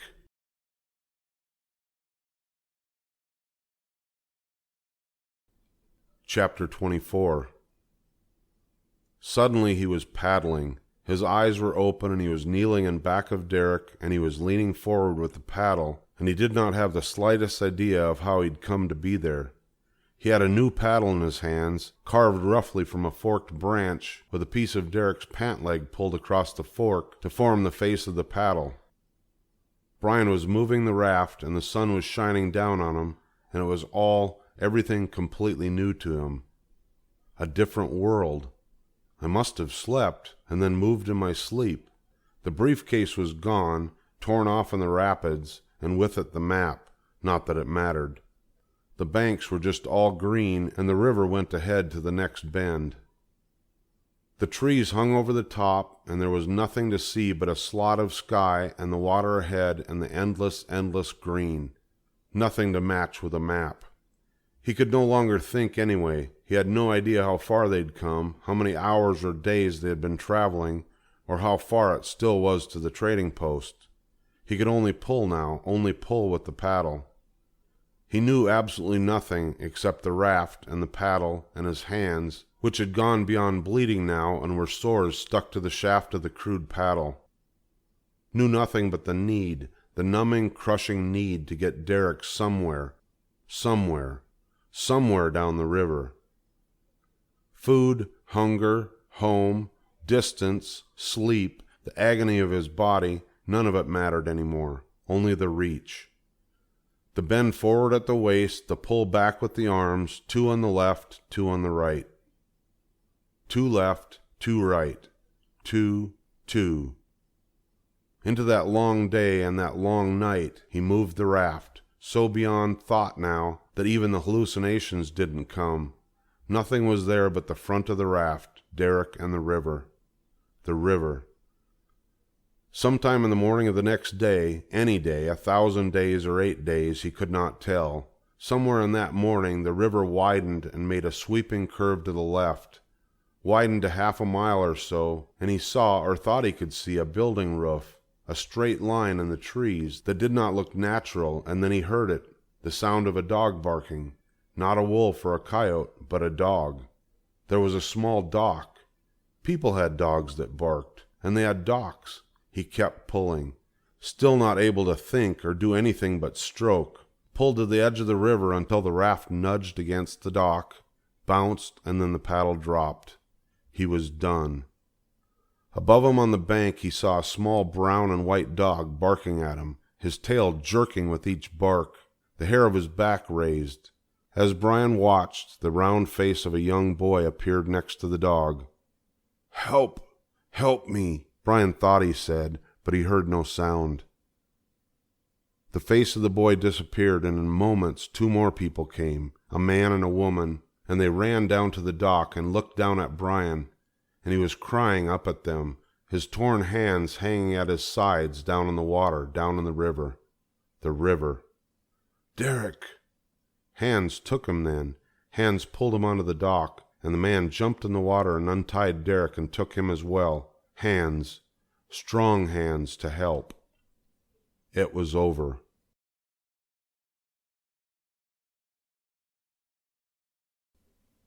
Measurements. Brian, Derek, and the raft traveled 119 miles down a river with an average current speed of 2 miles an hour in just under 63 hours. When Brian started, the raft weighed approximately 200 pounds, but soaking up water all the way, it nearly doubled its weight by the time they reached the trading post, which was actually nothing more than a small cabin on the river where trappers could bring their furs. The post was owned and manned by a husband and wife and 1 small boy, but they had a good radio and could call for help. Derek's coma was low grade, and in truth he probably would have been all right even if Brian had not made the run, although he would have suffered significantly from dehydration. He began to come out of the coma in another week and had fully recovered within 6 months. During the run, Brian lost 12 pounds, mostly fluids, though he drank river water constantly to make up for it, and his hands became infected from bacteria in the water. He healed rapidly, his hands became amazingly tough, and strangely suffered no real long-range difficulties from the run down the river, probably because of his earlier time. The time had taught him so well. His mother and father vowed never to let him go in the woods again, but relented after some little time when Brian pointed out that all of the people who were qualified to be in the wilderness, he was certainly one of them. About 7 months later after the incident, Brian was sitting alone at home, wondering what to cook for dinner, when the doorbell rang, and he opened the door to find a large truck parked in the street in front of the house. "Brian Robeson?" the driver asked. Brian nodded. "Got some freight for you." The driver went to the rear of the truck, opened it, and pulled out a 16-foot Kevlar canoe with paddles taped to the thwarts. It was a beautiful canoe, light and graceful with gently curving lines that made it look wonderfully easy to paddle. Written in gold letters on each side of the bow were the words, "The Raft." "It's from a man named Derek Holzer," the driver said, setting the canoe on the lawn. "There's a note taped inside." He climbed back in the truck and drove away, and Brian found the note. "Next time," he read aloud, "it won't be so hard to paddle. Thanks."